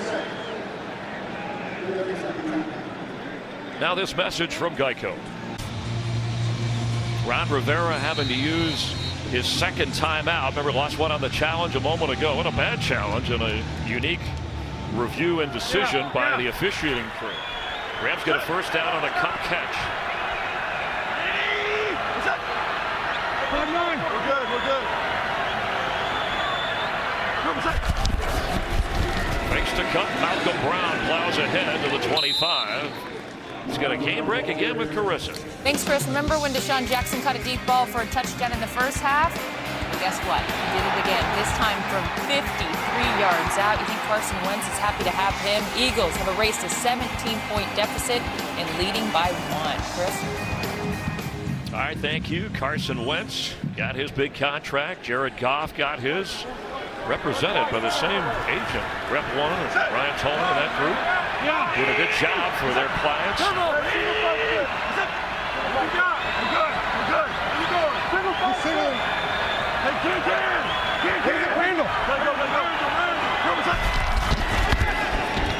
Goff. Incomplete. Bounced off Robert Woods. Goff was on the move.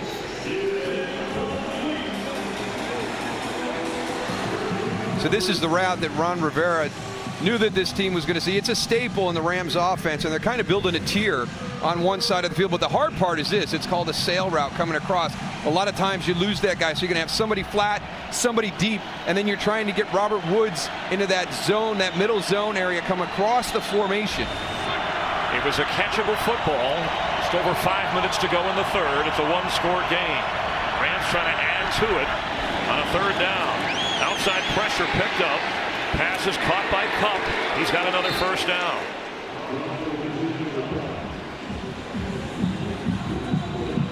Well, you're playing zone coverage, but when a guy comes into your zone, especially if he's wearing number 18, I would kind of slide a little bit closer to him. I don't know why Javian Elliott didn't kind of squeeze that a little bit more. Malcolm Brown breaking tackles and getting all the way down to the 5-yard line of Carolina. Whistle blown, play dead, but what a churning run from Malcolm Brown, the 4-year player from Texas. And we got a member for the Panthers, Shaq Thompson, who's had a terrific game, slow to get up. Looked like another 34 from Texas right here. Earl Campbell. Wow. I mean, look at this. Those thighs churning. That one right there, the head down, helmet right into the shoulder pads. Well done by Malcolm Brown. That's his 9th carry. He's got over 50 yards, Daryl, and that's the Rams' leading rusher. Gurley with 6 carries, had a 25-yard run. And again, let's just circle back on that whole conversation about Todd Gurley. There's not a snap count per se, but there is a different plan in place. And if Malcolm Brown continues to run the way he's running, it's going to be a complementary running game for the Rams during the course of the year. Todd Gurley's going to feel so much better in November and December this year than he did last year. We haven't seen the rookie Darrell Henderson yet from Memphis as Gurley looks on. Remember, last year Brown was hurt. That's why they had to go out and get C.J. Anderson to help Todd Gurley in the later stages of the season. Rams have a 1st and goal now with Brown staying in. He has the only touchdown for Los Angeles today.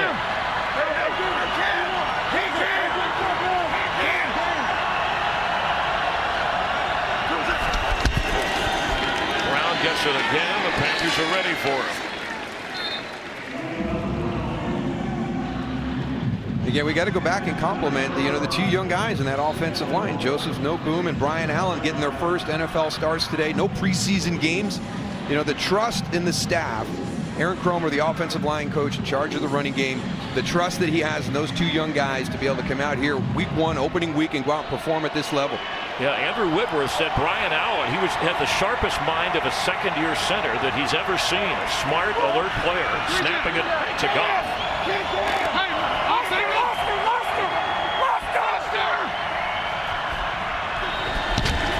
Goff's throw, catch made. Tyler Higbee just short of getting to the end zone. And it's going to bring up a 3rd and goal. And they're getting quick to the line of scrimmage again.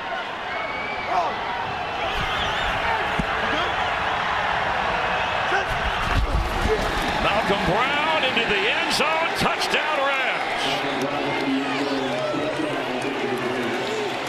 He's 2 for 2 today when they counted on him to cross the goal line. A nice job by Andrew Whitworth at the left tackle position, and then you've got, watch, you get everything sealed right here on this, and then watch the block out here by the wide receiver.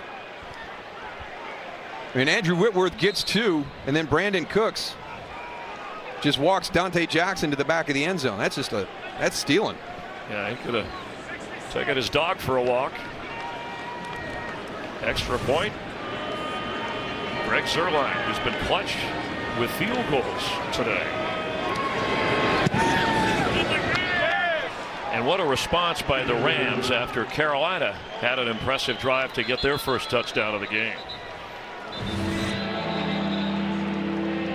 Look at Big 77 right there. I mean, he just walls off that whole defensive line. And again, getting up to the line of scrimmage quickly. You take away the communication, and in situational positions on the field like they were right there, just on top of the goal line, it's kind of a different style defense. You're going to play something different into that formation. So they prevent Carolina from getting lined up and getting everything communicated.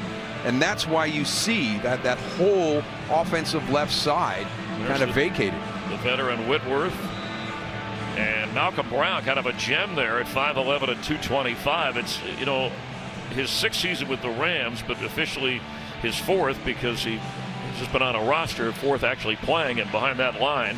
One thing the Rams handling the heat, they wanted to prepare for this, and they knew they'd open the season here. When they had their last preseason game in Houston, their starters, all 40 that weren't in the preseason game, went outside in Houston in relative conditions with humidity and heat and worked hard in that to prepare and get mentally tough for this. Yeah, talking to Norv Turner, when Dallas came for the opener last year, they really struggled. It was not as warm as it is today. So, you know, Norv Turner thinking that they were going to be able to use the elements out here to their advantage. But as you pointed out, Rams doing a nice job. We have a flag on the touchback. It's way back inside the Ram 40. Offside, number 57 of the kicking team. That 5-yard penalty will be added from the 25-yard line. First down, Carolina. They start Saturday strong with big noon Saturday. Number 5 Ohio State up against Indiana, followed by a Pac-12 Big Ten clash, Arizona State and Michigan State, and then a primetime showdown. Jalen Hurts and the Sooners of Oklahoma at number 4 going up against the UCLA Bruins. College football on Fox. Enjoying the NFL. You see the updated temperature. I love that feels like when you're dripping it. Some people sweat a lot more than others. Panther fans are sweating a little bit here. And down to the bottom of your screen is McCaffrey as a receiver. Protection and a throw way out. DJ Moore was in the area, but the blitz was coming. I think Cam felt that coming faster. And well, a little. I just think it's really kind of the positioning on the route more than anything. You know, Cam's throwing it to a spot. It's got to come out quick and just not the right spot. Moore is the leading receiver for the Panthers with 6 catches. And that's McCaffrey who, in total yards, gets the first down. And we knew that Christian McCaffrey was going to be a big part of the Carolina offense, and we've seen it. Yeah, more impressed with him running the football. I knew what he was going to be able to do with as a receiver, but how about this one right here? A little bit of... You all right? You adjusting your glasses? Well, he said there is a different mentality, you know, running, receiving. The only thing receiving, you have to do more pre-snap reading, but he expects to get hit every time as he drops down again as a receiver. Alex Arma, the fullback. Cam Newton throws and incomplete. Greg Olsen, here comes a flag or 2. Make it 3.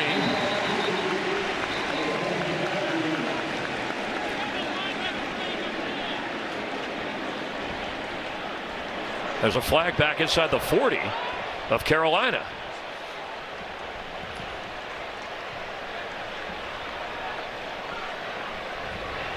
A lot to discuss by the crew. Greg Olsen, the target. Marquis Christian.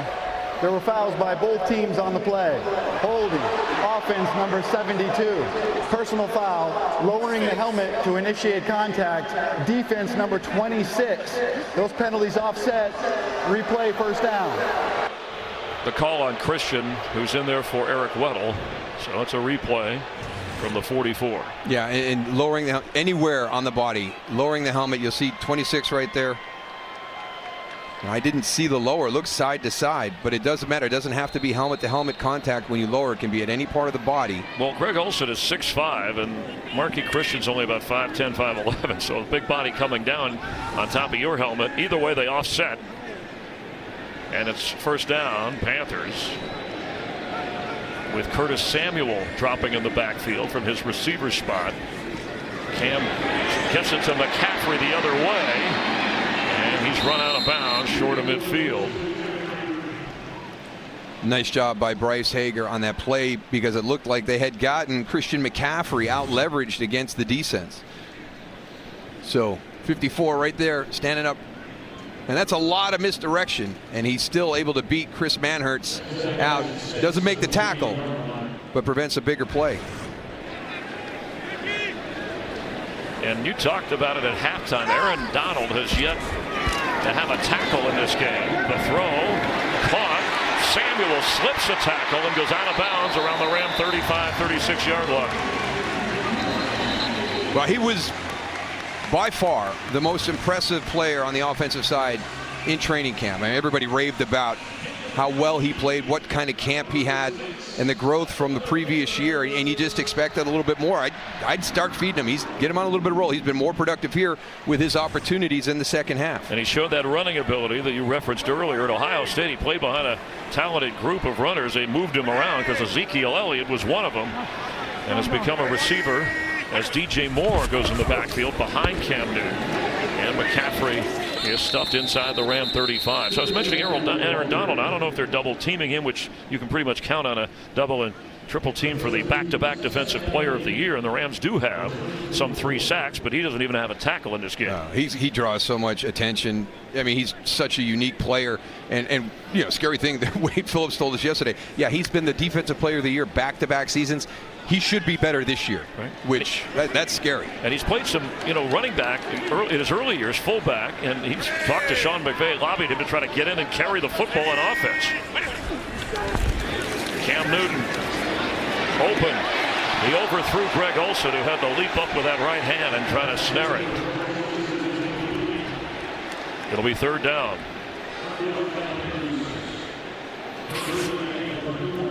You think of guys who have been the defensive player of the year successively. Anytime you get Lawrence Taylor involved. If you've done something that Lawrence Taylor has done, yes. Congratulations.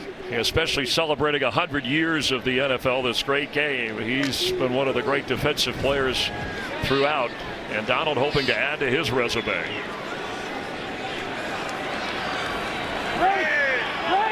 Break! Hey, no, long.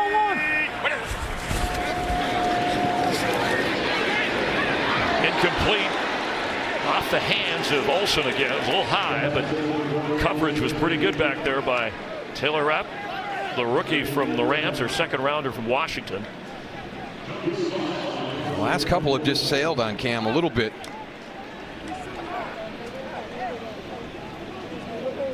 Joey Sly, who missed from 53 but then made from 46. This will be in the range of 52.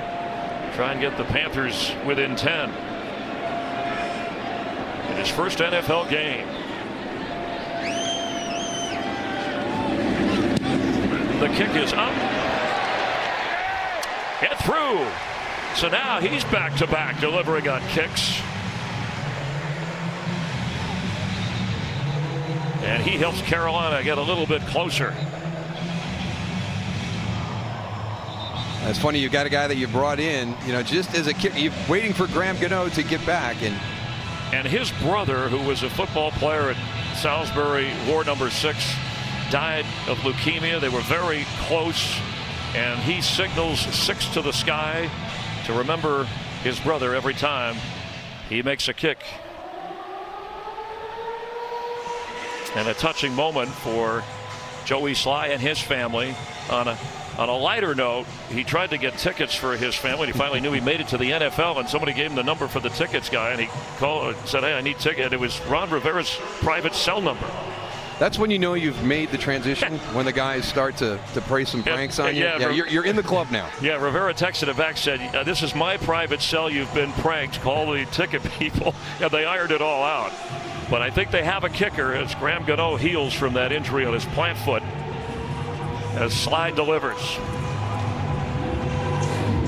JoJo Natson. And another strong kick from Sly, so there will be no return. Well, for a defensive game in the opener, it's been an entertaining game. Let's talk about what the Rams, they respond to the touchdown by Carolina. What do you expect from Jared Goff and the Sean McVay offense after the Panthers end up with 3? Well, one of the things we talked about in the first half was the flow of the game and how Sean McVay wants to react to that, week in and week out. And I think that the matchup that he really liked coming out to start the game was his receivers against the secondary. And now that we've seen Malcolm Brown come out here, taking some of that burden off of Todd Gurley, the running game has been productive here in the second half. Let's see if he swings back now, uses some of that off of play action, or leans back on that passing game again.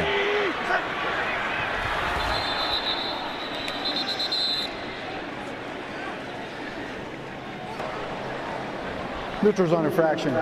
Defense number 94. 5-yard penalty. First down. So the Rams pick up a quick 5. Todd Gurley in on this series, but Brown has carried 11 times for over 50 yards, and he has the 2 touchdowns. Gurley has 7 touches in the game. He did have a sparkling 25-yard run.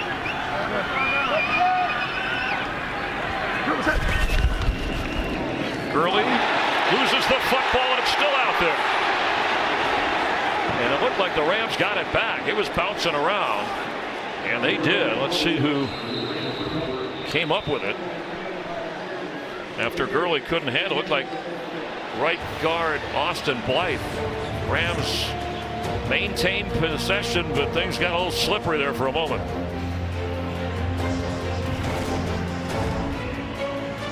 Start of the fourth quarter, kickoff weekend, and the 100th anniversary of the NFL. Daryl Johnston, Chris Myers, Laura Oakman on the field, and the Rams in control of things, leading by 10.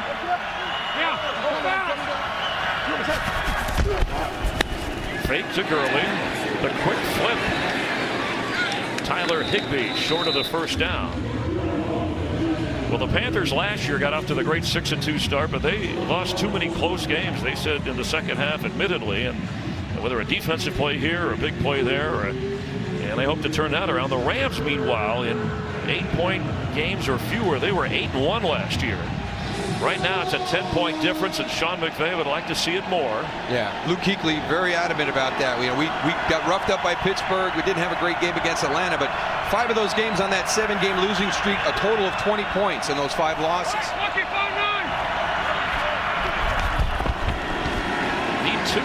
Goff gets a first down to Cooks, and he's up at the 44, flag down inside the 25 of the Rams. 6 penalties on Carolina, 3 on the Rams so far. Holding. Offense, number 79. 10-yard penalty. Replay, 3rd down. That's on Havenstein, who earlier recovered a fumble, and the Rams guilty of this infraction.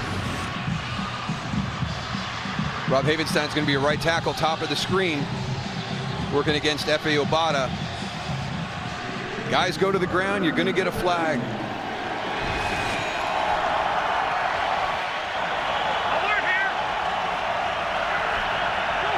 Now a 3rd and 12.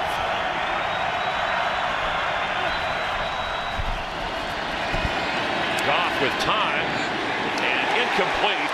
He was trying to get it to Brandon Cooks between a couple of defenders. Shaq Thompson got his hand up. Well, I tell you this, the speed of Shaq Thompson, from that inside linebacker position, he's made a couple of tackles in the running game that have been impressive. That was really nice right there, because it looks like there's enough window for that pass to be completed. And against a powerful offense, you're liking, I think, this 3-4 adjustment for Ron Rivera in this defense. And it's multiple. You've seen him in a lot of 4-man fronts that we normally saw from him over the last 8 years. But yeah, there's a little bit of a tweak there. There's a little bit of a twist. I think gives you more options and makes the offense prepare for more. It's blocked.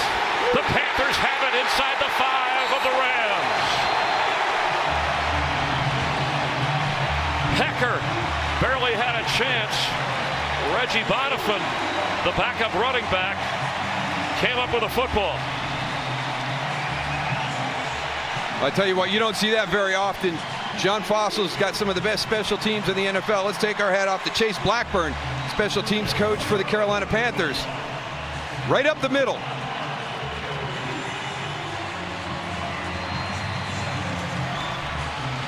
But it was Jermaine Carter who blocked it, and Reggie Bonifant who recovered it. Now, how about Luke Kuechly? He talked to us about Jermaine Carter when we sat down with him on Friday. When a guy like Luke Kuechly, without even being asked, brings up your name and tells you you're going to be a good player one of these days, there's some signs for Carolina fans what Jermaine Carter is going to do for you. It's only the 2nd career block of Hecker's punts. McCaffrey. It'll be 2nd and goal. Last time Johnny Hecker had a punt block was 2014. They just came powering through. Remember in that first quarter, Brian Burns was very close to blocking one as well. Yes. Really impacted him. McCaffrey squirming. Touchdown Panthers.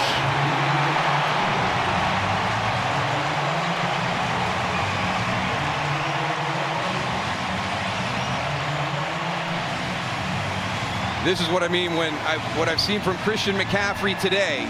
is I'm very impressed with his running in between the tackles. And I think this is going to kind of be a summation of how tough he is as an inside runner.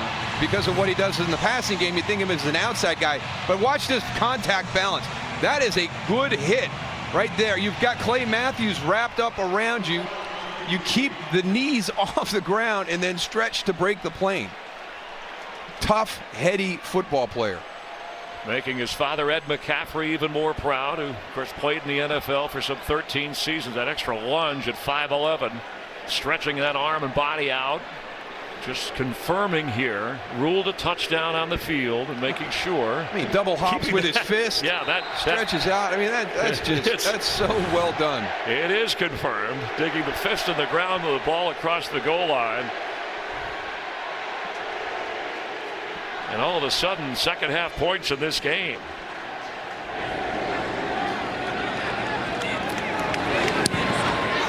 Sly's extra point. It's a 3-point game. It began with the Panthers special teams blocking Hecker's punt. And now McCaffrey for the second time today in the end zone. It's a 3-point game. Christian McCaffrey with his third career game of 2 rushing touchdowns. And more importantly, bringing the Panthers within a field goal now. They've trailed the entire game here against the defending NFC champion Rams. Sly, who's made 2 of 3 field goals, has not allowed the Rams any opportunity to return kicks. Well, how key is how the ball bounces on game day, and for a while that was going against Carolina. They've had a couple of fumbles right there by DJ Moore. This is resulting in a fumble on the backward lateral by Cam Newton, but the Panthers had their chances. Todd Gurley's put it on the ground twice. Rob Havenstein bails him out there. Austin Blythe bails him out on that one, but they never give up. They keep grinding, they keep coming. They create a turnover on a block punt against Johnny Hekker. And it made it easy for the Panthers to get into the end zone. Gurley is the back from the 25 of LA. He gets the football and runs straight ahead for a 6-yard pickup. Laura.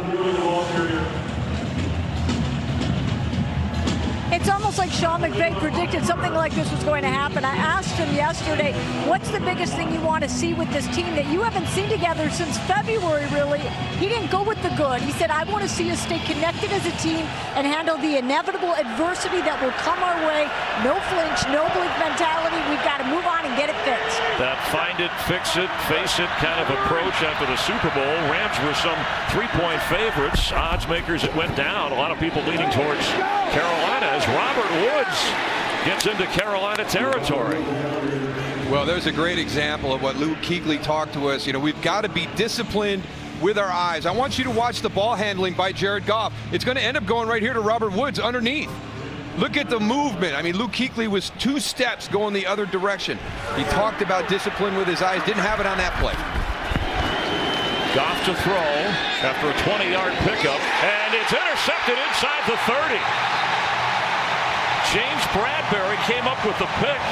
Cooper Kupp was open further downfield, but Goff threw it in the middle of the field, and Bradbury was ready for him as the defense is ready for their close-up. The Panthers with a takeaway, and now on offense. After the interception by Bradbury, Panthers take over at the 29 of Carolina. Jared Goff only threw a dozen interceptions all of last year.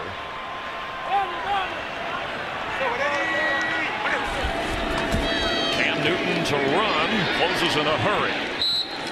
Let's take a look at that turnovers. Aaron Donald makes his first tackle of this game. I want you to keep an eye on Cooper Kupp right here, but then the other guy is James Bradbury. Watch him read this in route and jump it, but Jared Goff had Cooper Kupp kind of breaking away from Trey Boston. Just throw it out there, let him run under it right there instead of trying to come down. James Bradbury read that in route, jumped it, and made the interception.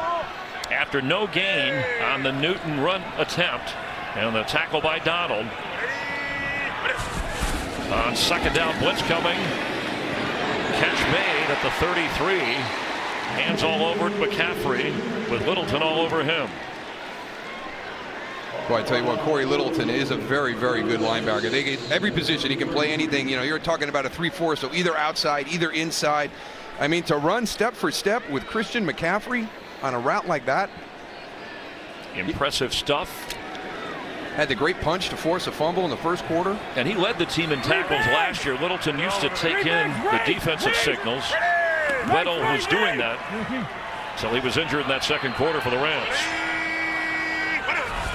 A 3rd and 6. Pressure again. Cam floating it for Samuel and overthrew him. Curtis Samuel had a step or two, and Cam wishes he had that one back. Right at the top of the bunch route, Curtis Samuel.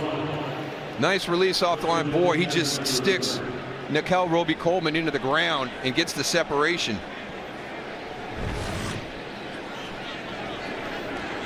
Michael Palardy, Joe Natson standing inside the 20.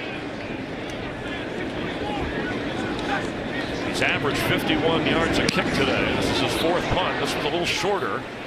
Letting it bounce and roll, and Natson picks it up and takes off and points for blocks. Around the 43-yard line and goes out of bounds. Coming up, matchup of longtime NFC East division rivals. Eli Manning and the Giants take on Dak Prescott and the Cowboys. It's America's Game of the Week. Troy Aikman, Aaron Andrews, Joe Buck on the call. And you'll see it as part of our doubleheader here on Fox. Ezekiel Elliott in the fold. How much do you think he'll play today? As much as he's needed. And Barkley, what a rookie performance he had. Now that's tremendous right there. That is a great matchup. If you like the run game, make sure you tune in. 2 very talented running backs. One coming in from Cabo, and the other one from Penn State in his second year. Yes, Gurley slips through and gets down to the 40 of Carolina. He had a 25-yard run earlier in this game. Just a little inside zone right here. Good patience, good feel, pressing it. There's your cutback lane right there. Rob Havenstein again washing everything down. Has had a nice game today. And offensive line of the Rams for Sean McVay. And that you don't see very often with this team. Pick up of 17 yards. The pitch to Gurley. He sheds a tackle and gets down to the 33-yard line. Kuechly, the tackling machine, made the play. And that's the trouble with Todd Gurley. I mean, he's so fast and smooth when he moves. You don't realize he's 6'1", 224. I mean, he's a big man, and he's tough to bring down. Rashawn Golden coming up to hit the hit. Watch 28. You can't go up around the shoulder pads on Todd Gurley. Almost a face mask. Hand slid off. No call. Picked up 7.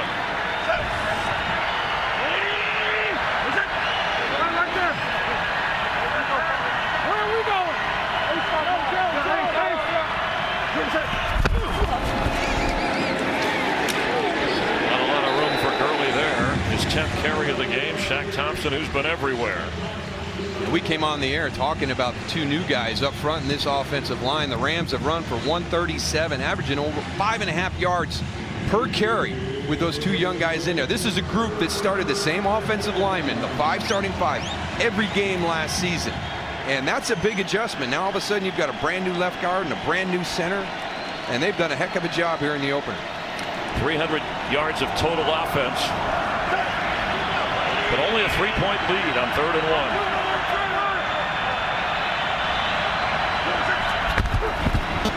Gurley has the first down, stays on his feet, and skips out of bounds at the 15.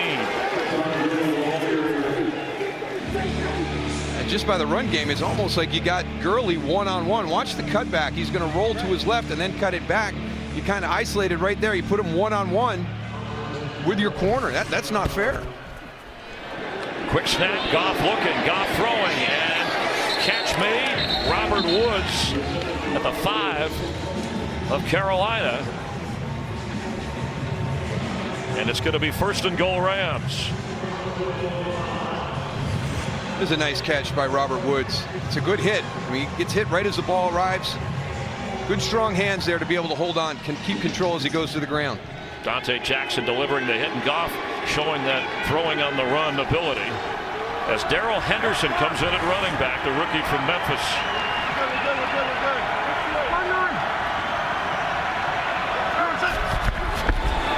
Henderson has it and has nowhere to go.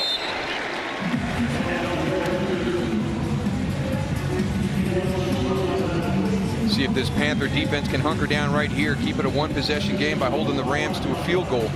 Gurley has 80 yards rushing to lead the Rams. McCaffrey 87 yards on the ground for Carolina. Malcolm Brown with 2 touchdowns. McCaffrey with 2 scores for the Panthers. Darrell Henderson, the 3rd-round draft pick, remains in at running back. On 2nd and goal. An excellent receiver. Goff, end zone, touchdown Rams! Tyler Higbee.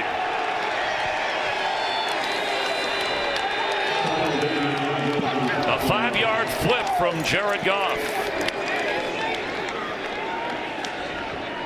2 close buddies that came into the league together and have matured with this Ram team. And this is a great field by Tyler Higbee, but a great throw by Jared Goff. He's going to be down the bottom of your screen. Watch him go up. Watch him pivot right into that soft. Right there. Look at that. Look at the 3 defenders all around him. Great feel for that little spot, that little soft spot, but great timing by Jared Goff. He had a bounce-back drive for Goff and the Ram offense after suffering the interception. And right down the middle is Zuerlein. It's now a 10-point lead after Goff connects with his tight end, Tyler Higbee.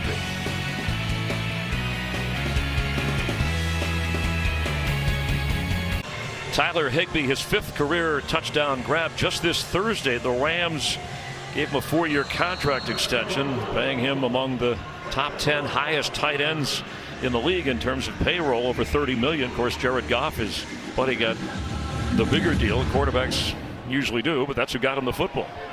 $110 million guaranteed. Did you think you'd ever hear that in the National Football League? No, I go back when everybody went bonkers when Troy Aikman got 6 years for $11.2 million. And everybody was like, oh my God, that's insane. What do you do? What are they doing down there in Dallas? What Troy Aikman do with all that money? I don't know. Hanging out, broadcasting. But I do, Troy made it to the Super Bowl, in his 4th season with the Cowboys. Goff, the numbers he put up, he was the fastest quarterback to a Super Bowl, right? In just his 3rd season. Number 1 overall, I think it's Elway, among the number 1 overall. Aikman. Yep. There's one more and I'm missing it. I can't believe it. Bledsoe. That'll be a trivia question for next week's game. Cam Newton has been to a Super Bowl, a number 1 overall draft pick. Trying to rally the Panthers, now down 10. Taylor Rapp on the tackle of DJ Moore with Daryl Johnston here in the booth. Laura Oakman on the field. I'm Chris Myers. You're watching the NFL on Fox and kickoff weekend. Giants Cowboys coming up here. And the 100th year of the NFL, celebrating NFL 100 as McCaffrey gets a first down. So hurry up mode, but don't panic here. Yeah, I mean, the Rams have played very well offensively here in the second half. So your biggest concern is, they're going to be able to get possession of this and be able to take the clock down. So you want to be moving quickly. Intercepted by Corey Littleton. Down the sideline and knocked out of bounds by Cam Newton, or he might have made it back for a touchdown. A flag down, and it came late, and here comes another one late.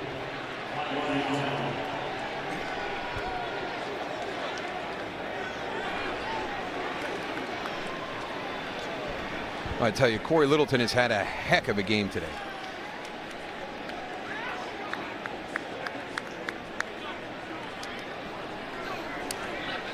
Ruling on the field is an interception. It's 1st and 10 for Los Angeles. After the play was over, unsportsmanlike conduct. Los Angeles number 22 taunting. 15-yard penalty, 1st and 10. This foul counts toward potential disqualification for 2 fouls of its type. First down. Marcus Peters called for the penalty after the interception by Littleton, who also has a fumble recovery in this game. Yeah, now watch this. He's going to drop to his spot, and he's going to see Christian McCaffrey coming, but then just be a football player. Read the eyes of the quarterback, and you drop under the brow by Greg Olsen to make the interception. So you're coming out, watching Christian McCaffrey. You just read the quarterback's eyes. He takes you right to the interception. Littleton, 11 tackles to go with 2 takeaways. And this could be a backbreaker for the Panthers if the Rams punch it in. Penalty backed them up, though. They lost 15 yards.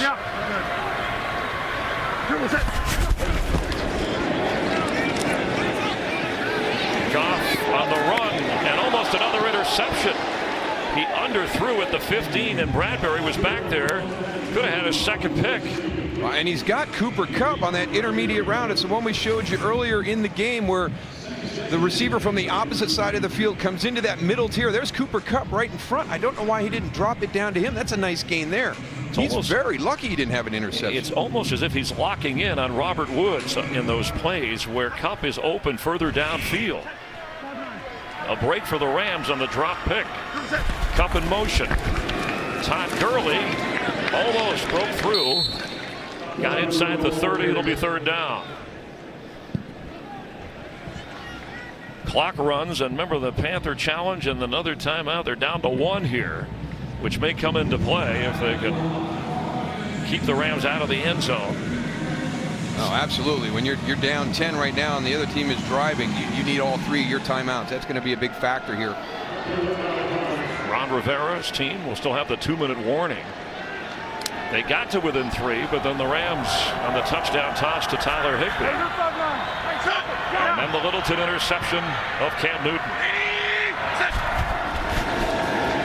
Pass is caught with blockers in front. Woods, not enough for the first down. And I think if you're the Rams here, you kick the field goal. There's not much question. Greg Zuerlein has been on target today.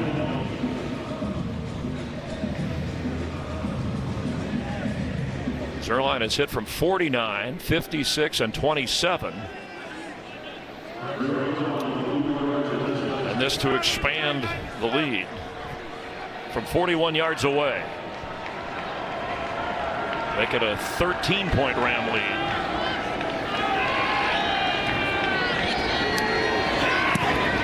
Zuerlein's kick is off the mark. Wobbly and ineffective. That is very surprising. I mean, you've got an opportunity to get this thing out to 13. And snap and the hold looked fine. Maybe stepped into that a little awkwardly with his plant foot.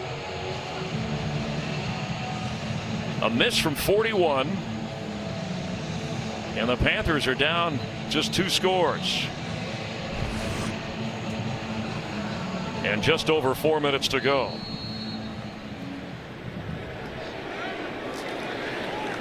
Well, now with just 1 timeout, they'll still have that 2-minute warning. If you get something on this drive.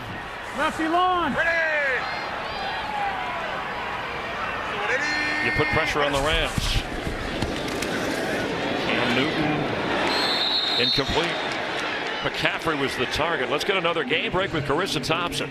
Thanks, Chris. Big one coming up. America's Game of the Week. Joe, Troy, and Aaron have the call on this one. Saquon Barkley finishing second in the NFL in rushing yards last season behind this guy, Ezekiel Elliott, on the field. Now the highest paid running back in the league. It's all coming up next. Chris? All right, thank you. Top 2 rushers, as Darryl was talking about. And a quarterback on the hot seat. Another one wanting a contract. In Eli and Dak.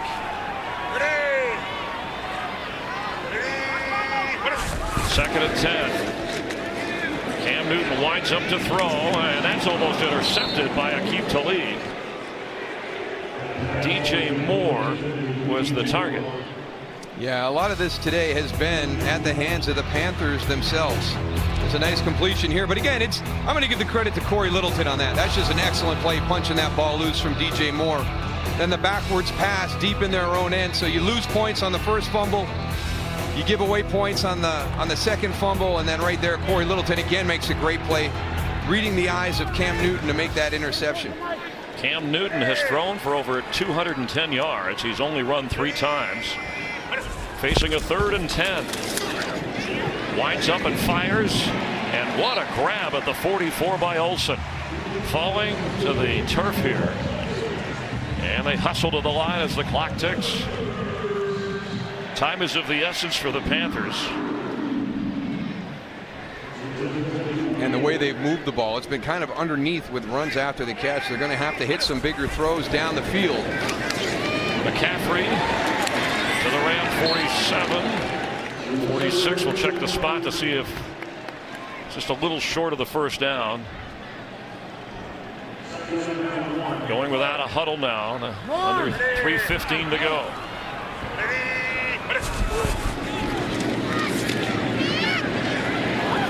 Incomplete. Chris Hogan was running one way. Johnny Johnson, who has 10 tackles in this game and led the Rams in interceptions last year, was back there acting as if maybe he read it one way. Had he read it the other way, he would have had a pick.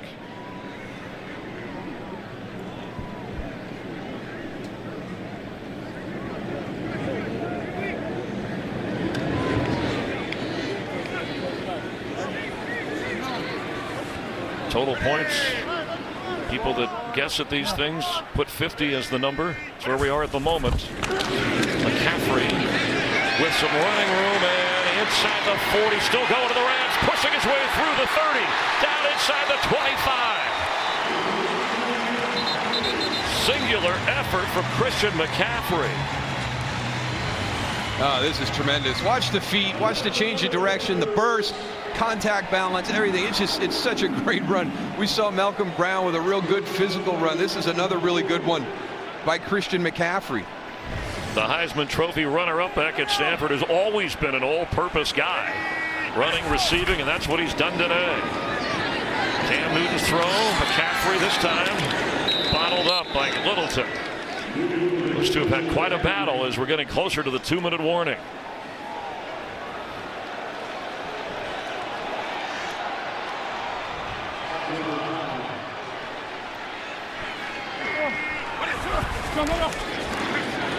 McCaffrey keeps Christian McCaffrey down to the 1-yard line. And that'll take us to the 2-minute warning. What a game he is having. Christian McCaffrey, how much does he have left? Can he rally his team against the Rams? This game is sponsored by the Samsung Galaxy Note 10 Next Level Power. The last 46 yards on this drive by Carolina, a drive of desperation. It's all been Christian McCaffrey. Now it's 1st and goal from inside the 1. 2 minutes and 1 timeout remaining. Trailing by 10. Inside handoff. Alex Arma has a Panther touchdown. And they did it quickly. The fullback carries it across the goal line. And that's an important play right there, because that took you 2 seconds. Otherwise, if you get stuffed right there, are you going to burn that last time out? Are you going to lose some more seconds? You got to have another score to get that back into this game. So good job by the Panthers coming out, knocking it in on the first play.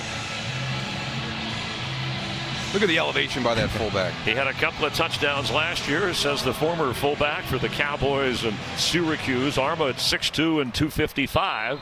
Putting wrestling moves on people when they're doing bad things. Trying to take a car leaping away. over people on the goal line. And he's got a touchdown. This extra point by Sly makes it a 3-point game. How critical was the 41-yard miss by Greg Zuerlein on his field goal try? Well, it allows you to only have to drive for the tying field goal in this situation. So it's a huge, being down 3, being down 6, you've got to go down for a touchdown to try and win the game, as opposed to just driving for a field goal to send it to overtime. Now, in fairness to Zuerlein, he did make 3 other kicks from 56 and 49 and 27, but you want to seal the deal. Rams can't fool around here now. But that's the thing today. You know, what is uncharacteristic is a block punt on Johnny Hekker, one that was very close. Brian Burns almost had one in the first quarter forced Johnny Hekker into a 7-yard punt, and then that missed field goal by Zuerlein. Now, would you go with the onside kick here with only one timeout if you're Carolina? Last year, there were, 7% rate of recovery for onside kicks. The new rules are making it tougher with the people up on the line that are required. Inside the 2-minute with only one timeout remaining, you have to think about it long and hard. It looks like they're lining up for it. He's got them lined up. I just don't know if there's enough time with only that one timeout. Remember, you got a first-year kicker in Joey Sly. State Farm Game Break Show coming up next in America's Game of the Week in a moment. They're trying the onside kick, clean for the Rams at midfield, and they will maintain possession as the good hands people, Robert Woods, up at midfield. There's one of the things that you just don't really think about, right? So a Graham Gano type guy, a veteran kicker, is going to have a number of different ways that he does his onside kick. You wonder how much Joey Sly has worked on that. As a guy who's new to the NFL, his first time out there, he's worrying about, kickoffs and field goals and everything like that to try and make this roster. How much time has he really spent developing some type of effective onside kick? That was about as simple as it gets for the Rams to recover. So the aggressive Ram offense now. Do you just run the ball, force the timeout? Do you try to get a first down and ice it? Todd Gurley's the back. He gets the carry.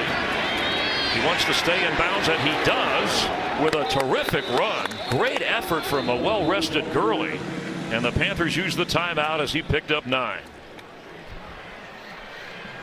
Well, I really think this is that whole flow of the game thing that you brought up in the beginning, Chris. I think Sean McVay comes out, wants to loosen up this defense with the passing game, get that defensive front 7 tired out after chasing, and then you turn to the running game in the second half. And Malcolm Brown and Todd Gurley have done a great job as a combo in the running game today. Todd Gurley, 93 yards rushing, averaging 7 yards a carry after he didn't get much activity in the first half of this game. On the other side, McCaffrey has run for over 125 yards. And there's the combo that you're talking about. They have a healthy Malcolm Brown for this entire season. Exhausted, the Panthers must be, especially McCaffrey, out of timeouts. That challenge that they missed on looms big. Every timeout could have been useful for the Panthers.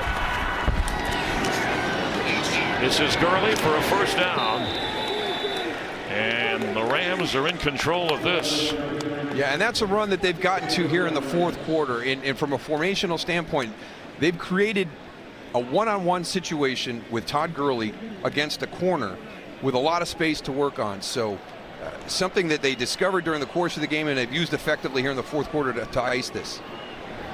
Rams winning a game where Jared Goff under 200 yards passing, but Sean McVay having to adjust, as he said, from that Super Bowl. He wanted to learn the flow. Is it a low-scoring game? In fact, he even talked to the offensive coordinator of the Patriots afterwards in the offseason about handling those kinds of games. When you're an offensive-minded coach, you think of just scoring points. And Josh McDaniels said, even in that Super Bowl, I had to realize this is going to be a low-scoring game. We'll take our shot when we can, but we'll play a different kind of control, run the clock kind of football. Every game has its own complexion, and the sooner you develop that plan during the course of the week and you're ready for it on game day, the better you're going to be. And that Chicago Bears game last year that he brought up to us was a vivid example.